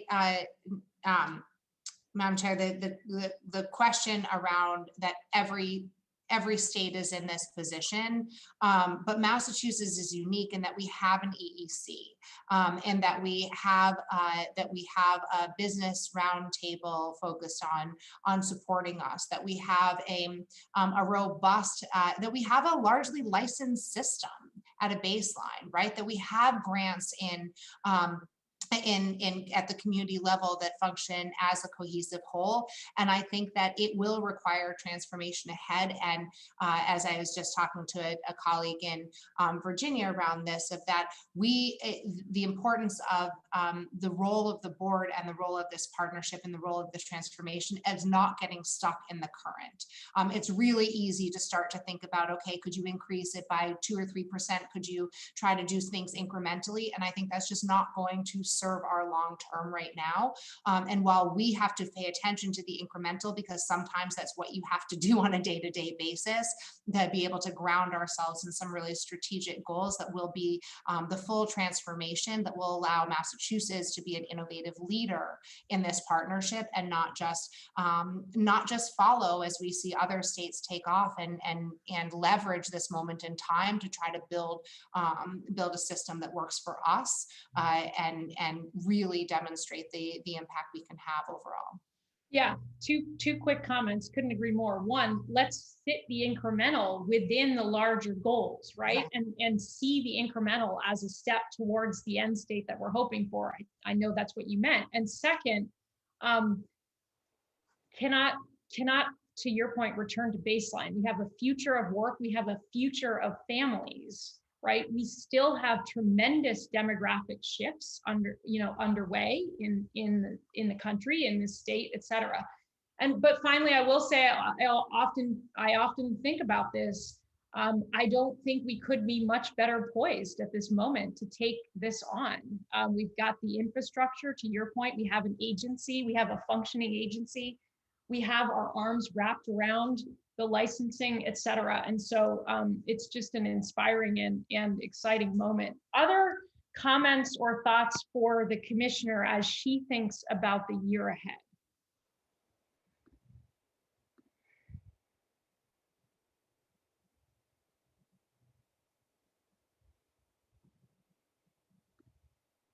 Carolyn. I would just say, thank you for the incredible job you've done to date. And just know that we're all here to support you on the continued great work. Thank you. Thanks. And could I just add to Carolyn's comment that to your point about how we're primed to be able to take advantages of some of the opportunities ahead in the field of childcare and education, I feel so fortunate that we have the leadership team we have, and the commissioner, and our Secretary of Education, certainly in our chair board. And it's been such a privilege for me to work with the board. A tip of the hat to Joan and Eleonora, who are, going to be leaving us soon. But, we have such a creative, innovative, effective visionaries ready to go. So I'm just thrilled and excited about the future. Great. Thank you.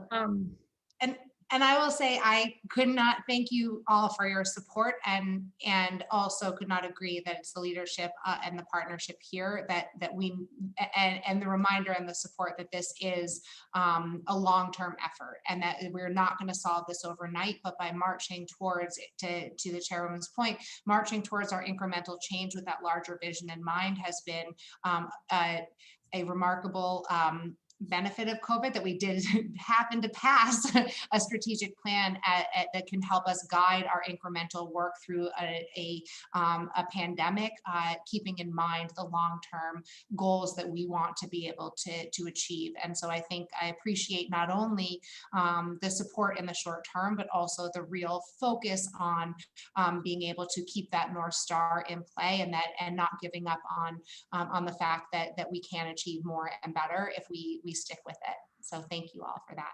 Yeah, great. Okay, so as a matter of process, we're going to formally complete the review with a vote on the commissioner's salary. And as you all know, as we've sort of, just to summarize, at this juncture, there's the growth of EEC's portfolio and budget in very material ways, coupled with outstanding performance, as evidenced just now by today's data-driven updates and reports. And there's a goal to build the birth to 16 system of education in Massachusetts and the evolution towards the 21st century social service agency. So it is therefore our board proposal that we adjust the commissioner's salary in the form of an increase, in addition to a performance raise that is commensurate with state benchmarks at this time. Let me say too that the priority, of course, remains getting the dollars out to the field in equitable, strategic manner. And it's crucial that we as a board remain dogged on expanding access and quality with a strong workforce strategy, ultimately supporting the agency to implement the strategic plan in order for the field to do its best work. At the same time, and as part of our work as we as a board, necessarily need to do all we can to set the conditions for the commissioner to do her very best work or his very best work. In this way, we engage in a periodic review and adjustments to the commissioner's contract and salary and support her to build the best team. In examining the commissioner's salary at this time and reflected by the proposed adjustment, we considered the expanding nature of the role and scope of work, especially that which is strategic. We also carried out the salary review in the context of the goal of having Massachusetts education agencies align and be comparable in terms of structure and remuneration to ensure that we are getting to that equitable birth to 16 or statewide cradle to career approach and system. As EEC evolves and matures, we will continue to work towards this goal. Commissioner, we are just so grateful for your steadfast leadership and the positive momentum that you have cultivated towards transformative systems level change, and for your sustained commitment to the Commonwealth, particularly at this time. So questions or last comments before we vote on the commissioner's salary?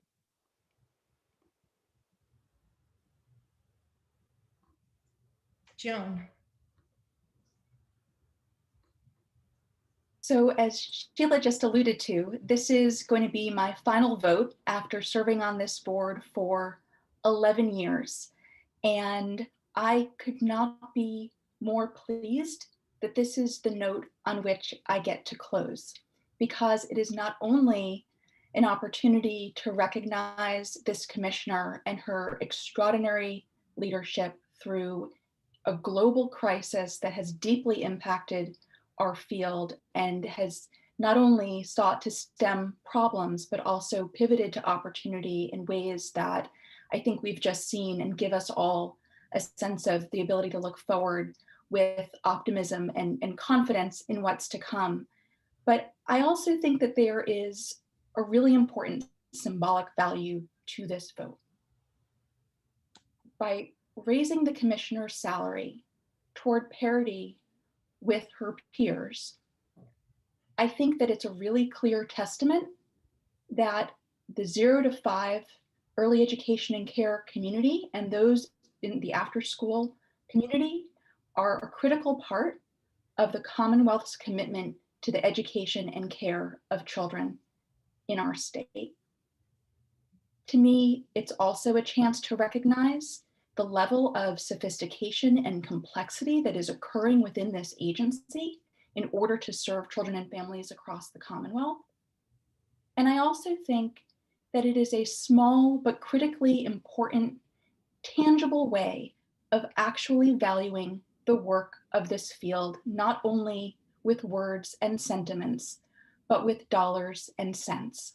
And so I am very pleased to support this vote today. And I know it takes us closer to the right direction. And I trust that all of my colleagues who will remain will see this through next year so that we can finally be in a place where we know that the Department of Early Education and Care is truly a full member of the Commonwealth's commitment to education for children.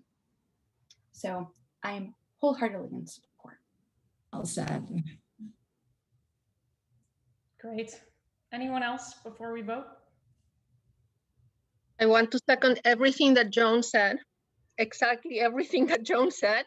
She and I came together into this department 11 years ago, and probably in year 1 or 2, we began to work on, we need to have salary recognition of our commissioner so that there is some parity across the 3 departments of education in this state. So this is not only very well deserving of our current commissioner, but in fact, it does send a signal about the importance of early childhood education in the state. So I fully support this move.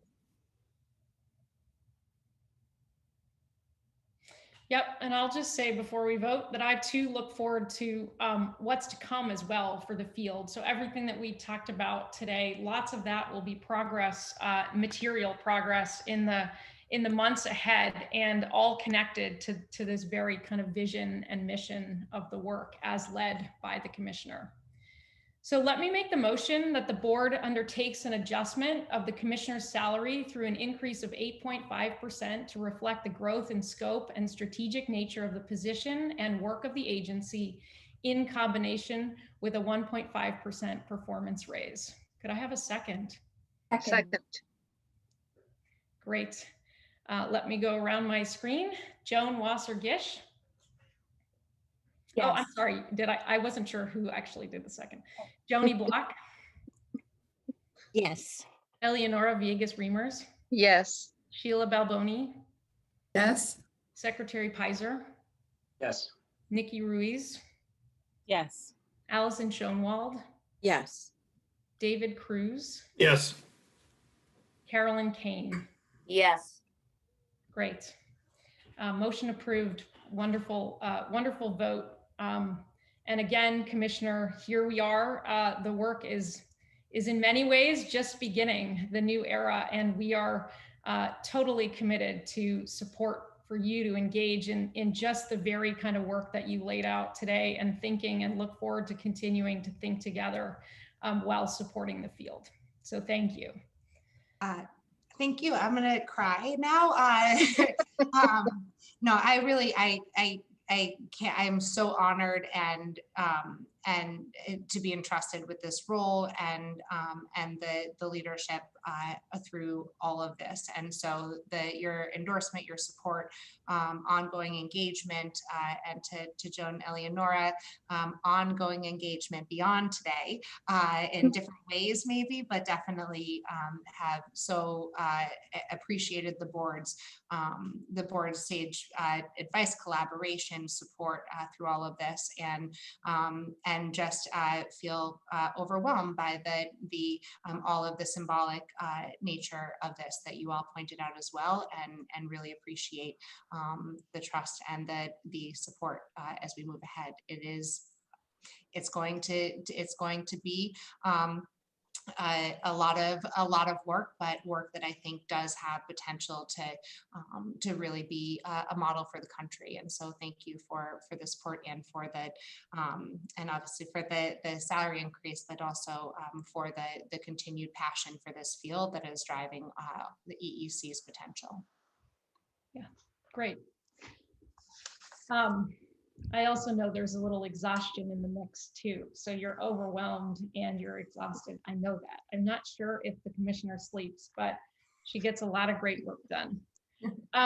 Let's turn now to our final item, which is fiscal in nature. Let's just have a discussion, kind of budget update and some caseload, I think, from last meeting carried forward, and we'll go from there.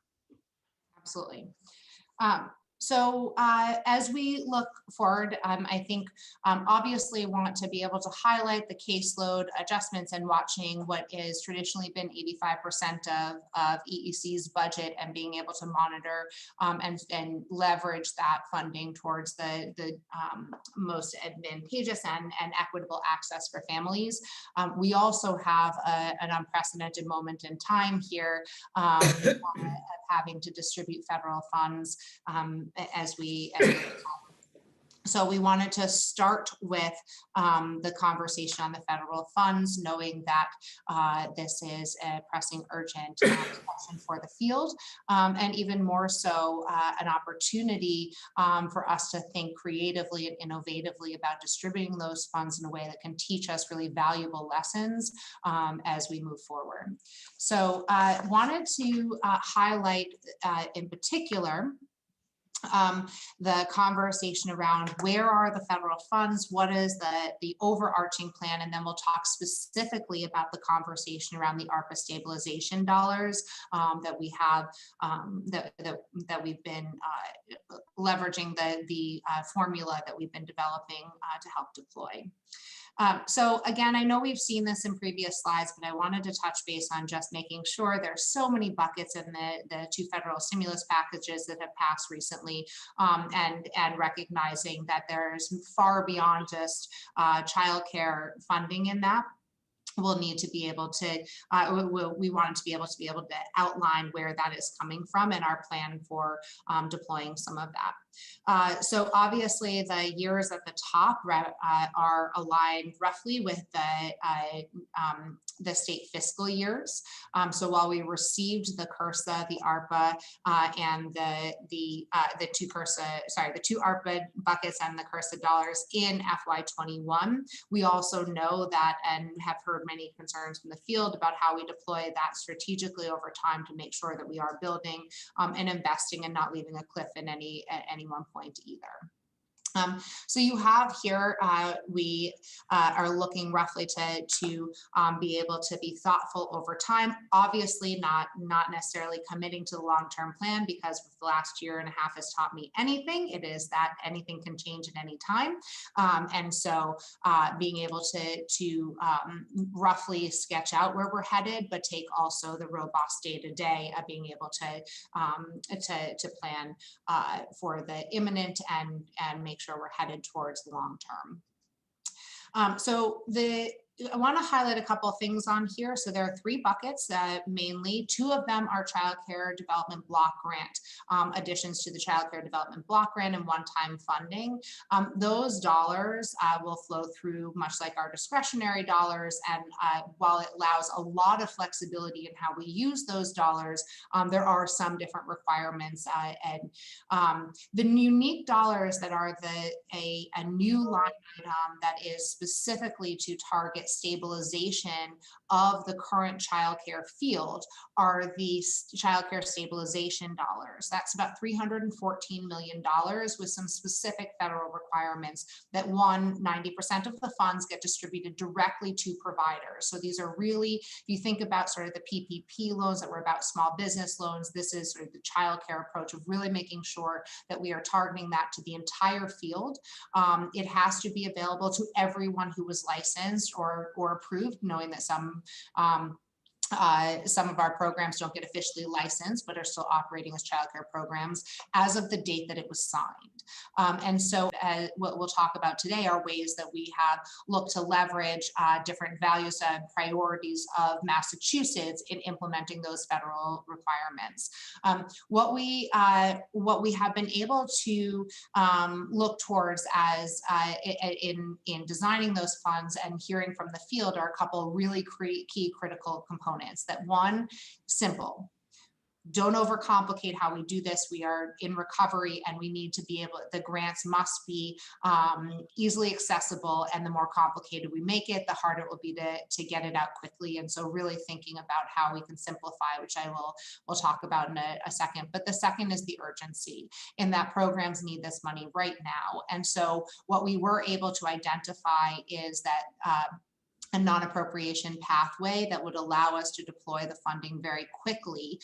We've been working with the legislature to understand what priorities and requirements they have and how that can inform the appropriations for the CCDBG dollars over FY22 and FY23 as we look to build data from the initial federal investment that is required, that has very specific requirements to it from the stabilization grants. So we're going to highlight today because if we are able to pursue this and tie up the operational components of deploying that, we do believe that money will get out significantly quicker than an appropriation pathway, and potentially as in July when we will, when we would be able to meet programs needs headed into the summer. So we'll talk a little bit about that, but also just wanted to highlight what we are learning and where we see that going, recognizing that there's the Economic Review Commission that also plays into this this appropriation process, that they intend to come out with recommendations at the end of December, and wanting to make sure that this data is feeding into those recommendations, that we're testing and learning about something along the way. But knowing that those CCDBG dollars both will be needed to deploy to the field, and making sure that we are learning whether a new strategy works or not to inform that deployment, but also being able to invest in those things that that we know are system-wide needs, like recruitment and workforce support, scholarships, things like that, that would couple an operational sustainability and stabilization of our childcare programs. So you have a few of those that, and I highlight the word may because we are still actively taking input and prioritizing while this unprecedented level of dollars is certainly an opportunity we want to leverage as much as possible. It also, we have to remember, this is a $4 billion a year industry in Massachusetts alone. And so we are having to make really critical priorities and hoping to make sure that we are, and making sure along the way that we are investing this in it as strategically as possible to sustain access for children and families, to invest in the kind of community collaborations that we know will make our programs, our sustainable and stabilized programs successful. And as we've talked about, really help integrate some of that innovative transformation that we know families and employers will require as we go along. So I'm going to just stop here. I'm going to let you ask a lot of questions along the way on this one because it's a lot of information quickly.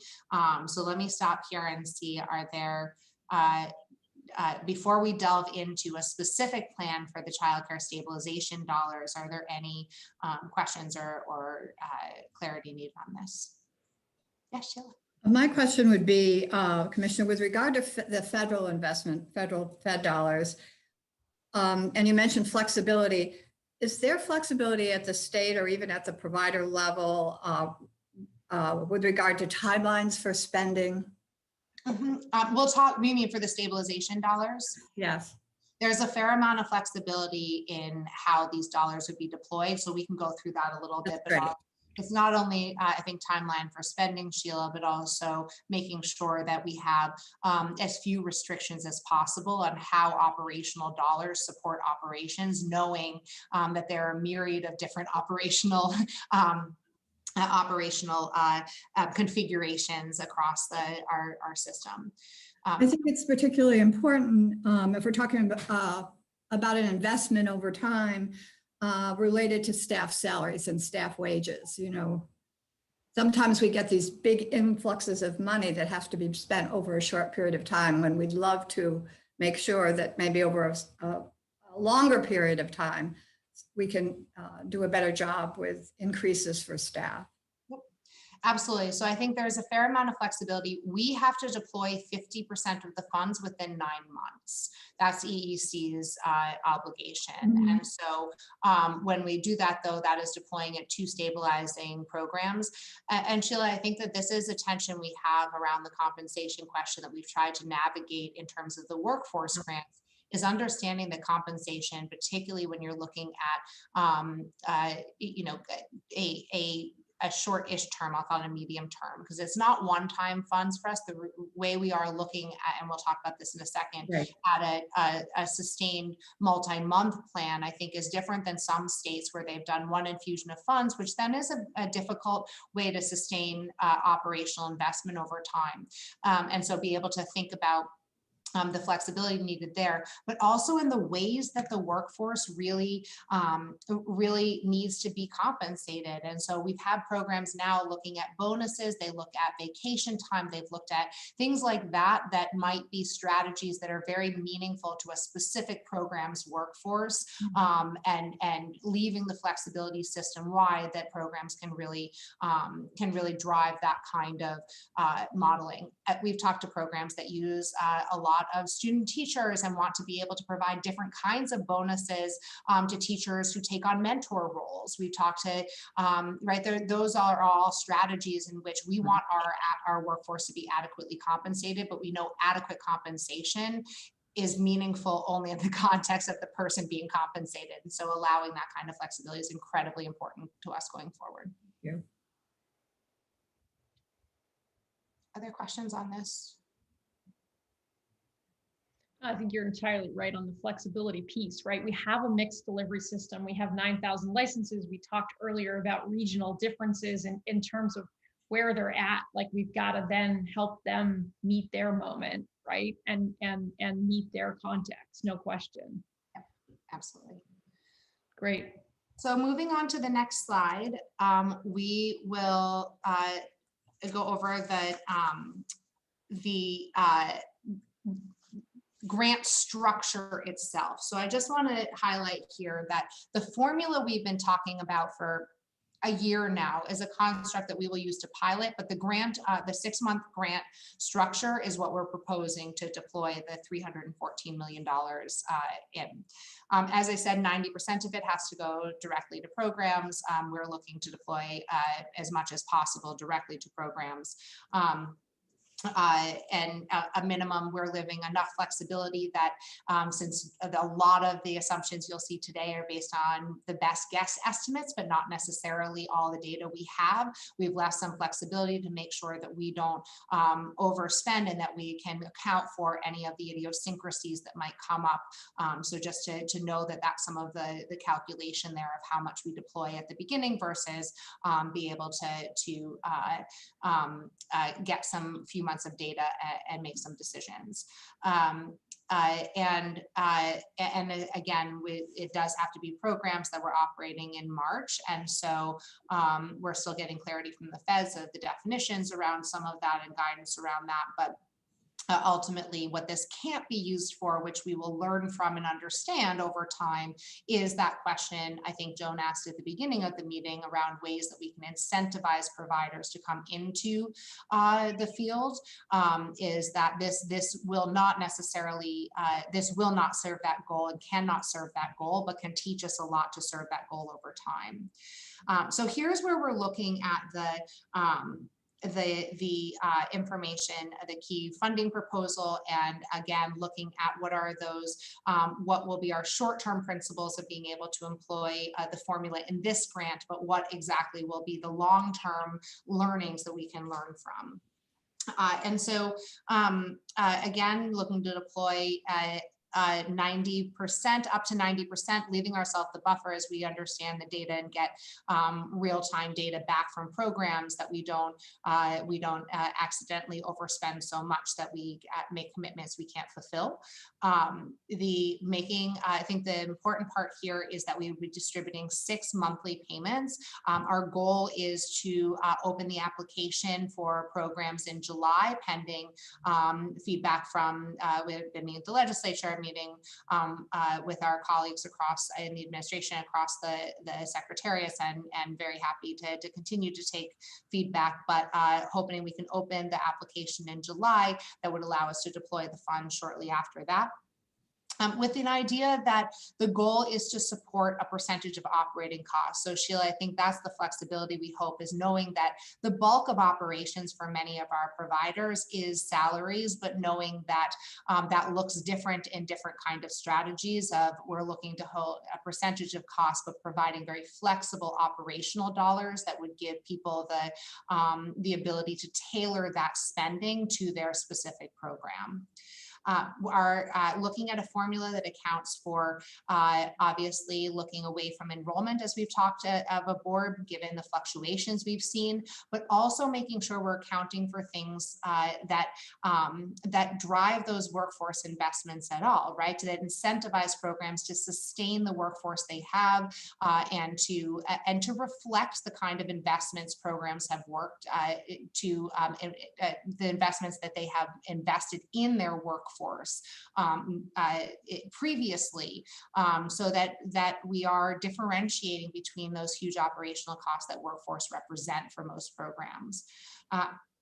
I want to be clear, this is completely separate from the subsidy system for going forward. So our 500 and whatever the total money ends up being in FY22, that 580 or so million dollars that is invested in the subsidy system, that will continue to be invested in the subsidy system. It must be by state and federal regulation. We will continue to invest in that. And this is a very separate money. So our subsidized programs will continue to have $580 million in subsidy investment. This dollar will be the 6-month grant in addition to those dollars that they are receiving for enrolled children. But again, moving away from the enrollment, so we're not tracking day-to-day enrollment for programs that are fluctuating on demand in communities, again, may have a limitation in being able to serve longer hours or whatever by by workforce limitations, that we're looking at capacity rather than enrollment. So you have here again the short and long-term priorities, and being able to see, the things that we've been talking about here, making sure that this is providing sustainability, but again, wanting to be able to do it in a way that leaves the flexibility for and the preparation for that innovation we need, making sure that we have healthy finances, but also learning from here so we can understand what are adequate amounts to sustain finances over time, which is something we don't really know because we don't get program budgets in robust ways. We don't get staff salaries across the board. And so being able to understand some data that will help us understand that adequacy level and the equity level moving forward as well. I think, we are looking at both, as I mentioned, in the equity goal for myself, but as we look at the goals for the system, of understanding equities in every dimension, not sacrificing equity in the workforce as we look for equity for children and families, and really making sure that we're thinking comprehensively around goals around this. And again, I mentioned the simplicity of the grant. So we'll move to talk about the formula itself. So that's the construct of how the funding will be deployed. So then how will we determine levels of funding is where we will be piloting the cares for children. You've got a question from Joni. Absolutely, Joni, go ahead. Hi, thank you. And I apologize in advance if you address this. I had to step away for a minute or two. Going back to the prior slide about the conversation, thank you, about equity. I am hoping that we might have an opportunity to expand our definition of equity to include children who who are part of the early childhood system, including children with special needs, dual language learners. I think that this might provide that an opportunity to fill that gap. I think that so many educators are feeling that we haven't given them.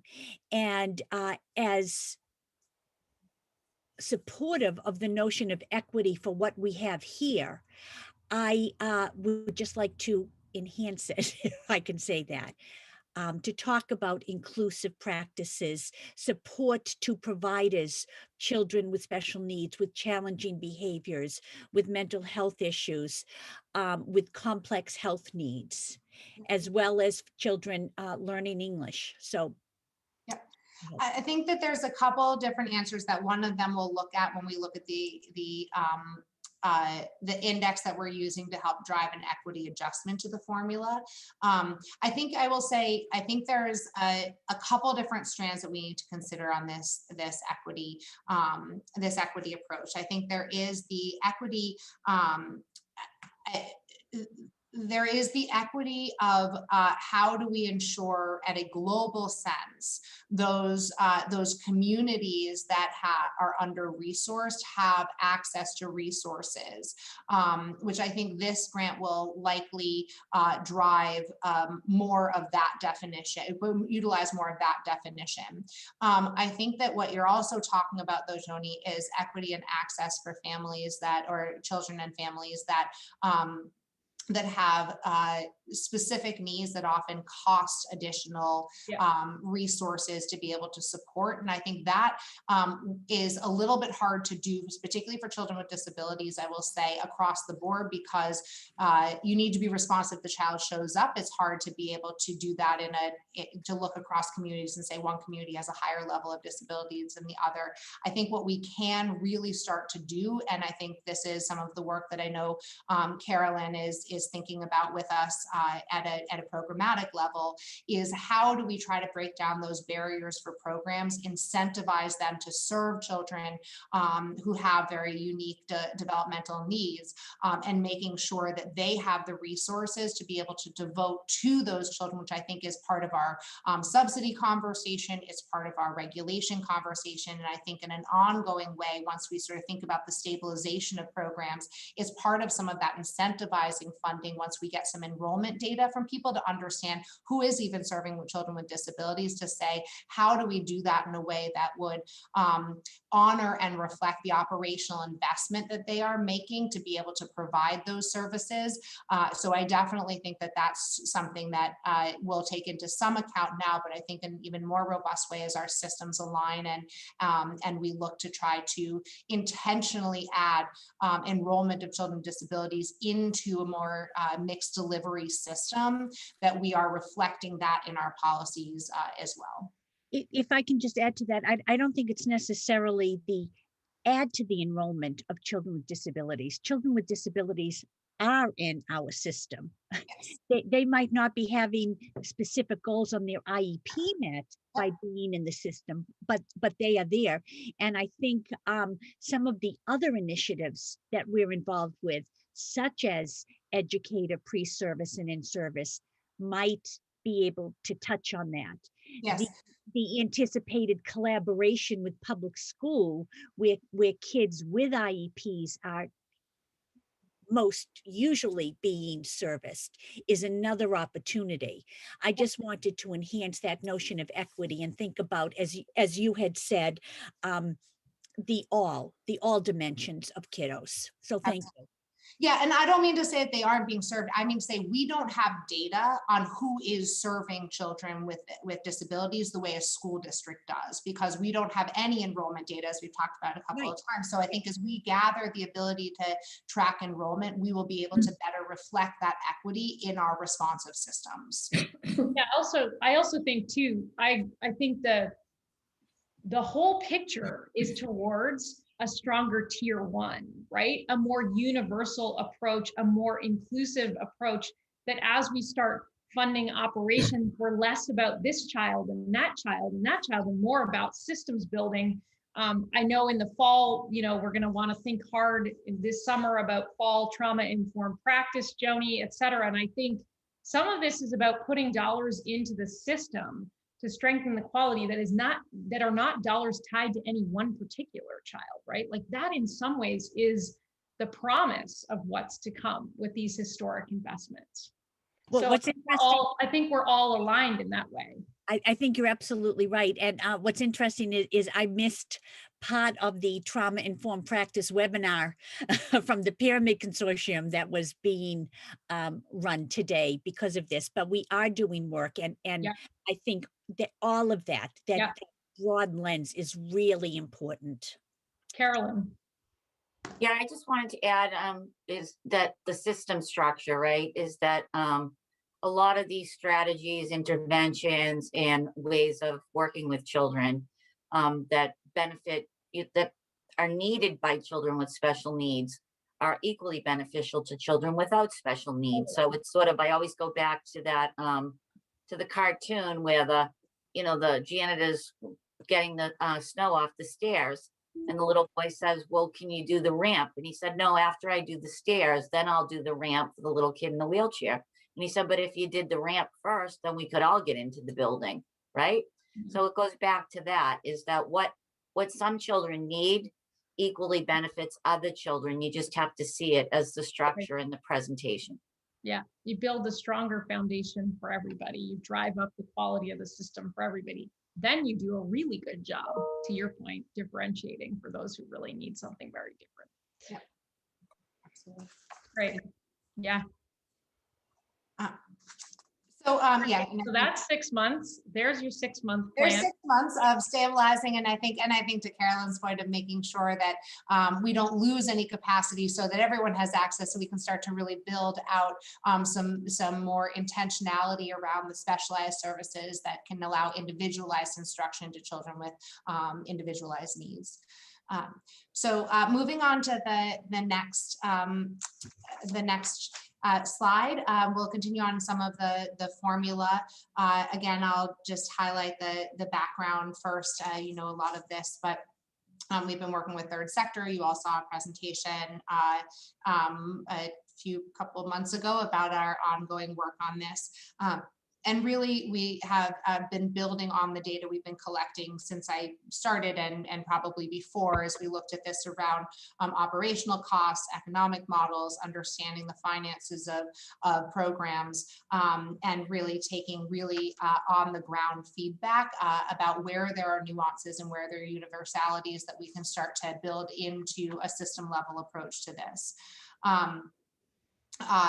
So we have some of the feedback on the field. I want to delve into the specifics of the formula and be able to walk you through some of those details. So if we go to the next slide, you have the key components of the formula. I want to highlight again, their starting amount. We've really looked at trying to make sure that we are targeting a baseline of a percentage of operational costs. And I say this in two ways. One, this will not be 100% covering every program's operational budget. I think our goal is somewhere around a starting point of 10% to be able to provide operational sustainability and stability, but not necessarily being able to cover all operational costs. That would be far beyond what we have the capacity to do with this grant.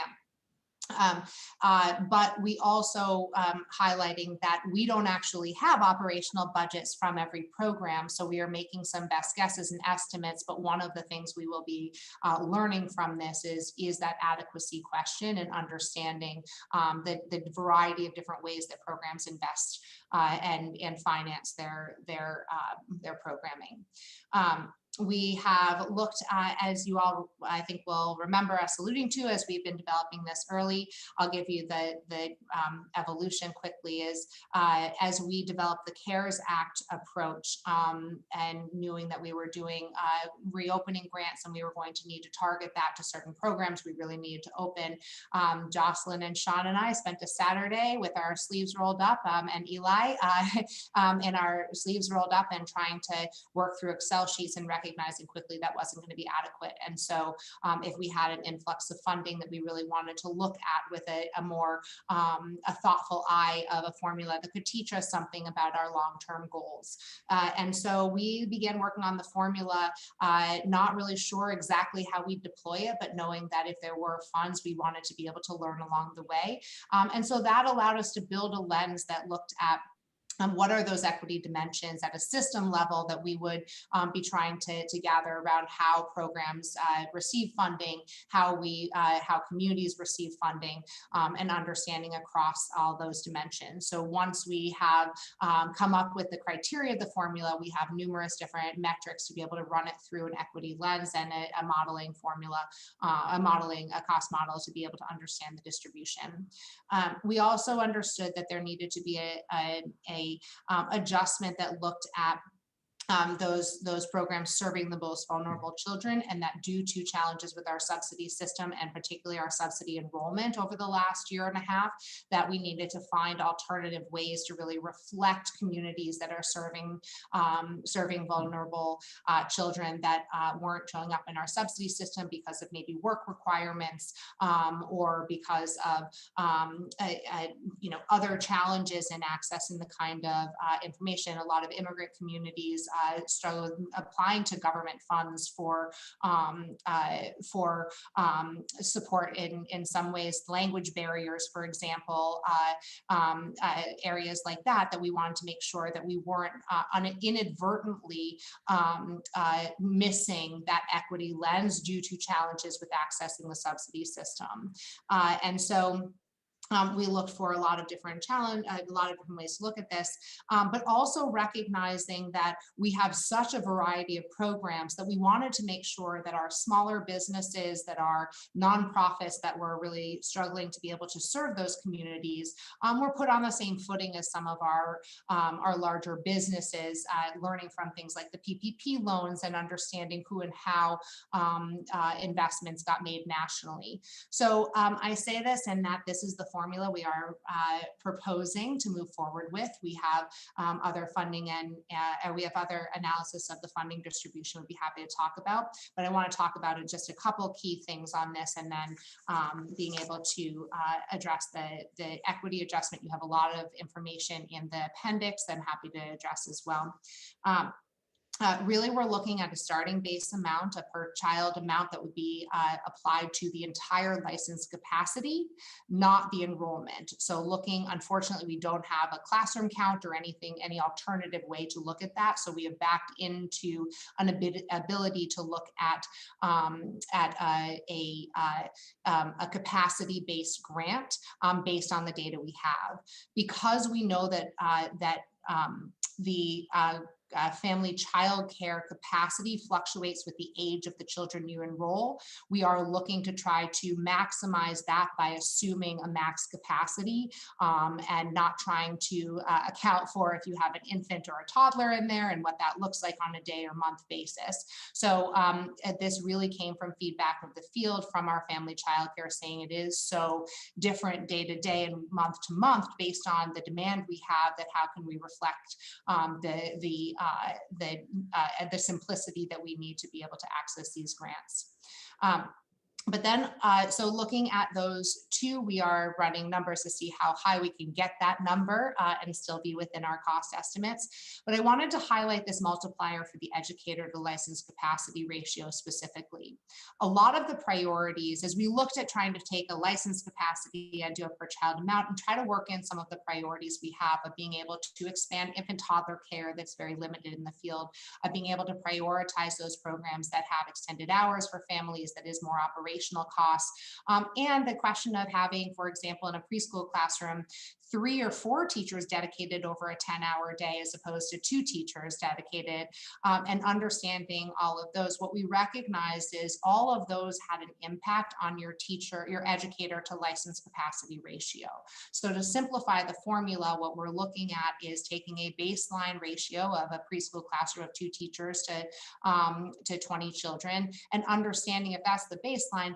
If you have dedicated more teachers than that minimum, you are maybe serving more infants and toddlers. Maybe you have longer hours. Maybe you have more extended, you have more teachers dedicated to a Head Start classroom, for example, and being able to reflect that and have a multiplier that shows if there is a historical investment in increased staffing, we want to make sure that we are then reflecting that in an operational cost that, or an operational fund that we are giving. So those were 2 really important parts. And I think the way of really looking at that multiplier as a mechanism to account for a number of the priorities we've stated as a department, but really do it in a simple way that would help make sure that we weren't overcomplicating the process. We weren't asking for extensive applications and data to be able to run something, and being able to make this quick and efficient and easily reportable for a provider, so that, you know, being able to say how many educators I have as opposed to, you know, a moment in time and trying to think about classrooms or shift in demand and trying to really be thoughtful on that. I want to highlight one other thing and then look at the equity adjustment quickly. The one other thing is that recognizing that salaries shift and that staffing models shift, we would look to do this on and to update any changes on a month-to-month basis of, oh, a teacher left or something changed, and so it would be updated, or if you hired more teachers. So it isn't a static at the beginning and that's it. It's really looking at the operational progression over the time. That said, this isn't enough funding to go out and incentivize hiring 50 more teachers because we're not covering 100% of operational costs. We really are reflecting the historical and current investment in operations in being able to cover a percentage of costs for the provider. The level of the equity adjustment I want to highlight, and again, you have a lot of data in the appendix, so I won't walk through all of the details of that, but I can tell you we have run this a million different ways and really drove this through a really data-driven process that helped inform how we could best reflect equity and based on feedback from the community. Connecticut was actually the discoverer of the Social Vulnerability Index as utilization for this formula, so we stole that from them. But it's a CDC index that encompasses 16 different data points that are reflective of all the things we talk about in terms of prioritizing the most at-risk families and children and communities. But index, having done this a few times in Chicago, creating an index is incredibly difficult because everything's correlated with poverty. So how you can really reflect a correlation without you can really reflect a gradation without overemphasizing the correlation with poverty. Luckily, the CDC did that for us. It's been around for a while. It's been used in a number of different settings, and we discovered it because of vaccine distribution in early childhood, but offered an opportunity to look at it. Has a number between 0 and 1, and looking at, and it's done at the census tract level. We know that the census tract is not necessarily adequate, so we'd be looking at the higher of the two, either a census tract or zip code that you're serving, or that you're located in, with an alternative and an appeals process if that doesn't reflect anyone. Again, looking at the vast majority of programs are largely serving their community with some exceptions. I often use this exception, I hope she won't mind, but Horizons for Homeless Children is maybe not in the highest social vulnerability index, but it serves a swath of very vulnerable families from across the metro area, and so wanted to be able to reflect that is an outlier of someone serving just their community and their social vulnerability index. And so really being able to reflect not only a social vulnerability index at both a high need community and a moderate need community that you're serving, as well as those programs that are serving only vulnerable children or majority of vulnerable children in terms of the capacity of their enrollment as an alternative metric for those that don't fit. So I am presenting this. We will again also have an alternative process that if we have missed anything, but have done a wide swath of analysis, done scatter plots you have, and to be able to see that we believe we've caught most of our programs that are really prioritizing vulnerable children and or serving the most vulnerable communities, and be able to provide an equity adjustment that provides that is in line with our goals and priorities. So with that, I know we are running close on time, but wanted to be able to make sure that we were showing you this, and we'll continue to update. I think this is the most important part of the rest of the meeting. So happy to continue and happy to give a bullet point on the caseload, but know that this is a huge unprecedented investment that we hope to learn from in a very robust and innovative way. Yeah, really, really exciting on many levels. I think there is just a tremendous amount to learn. I also feel like it's the moment where you hope that this propels into a new way of working all together, right? That we're thinking more systems level, we're thinking more about units and less about individual children, and more about the overall enterprise. So thank you all for putting your heads together, for, I'm sure, sharing this with other states, and they'll learn too, and let's see how the next several months goes. Questions or comments before we wrap up? I know Dave and Allison have to jump. Any other questions, comments? Great.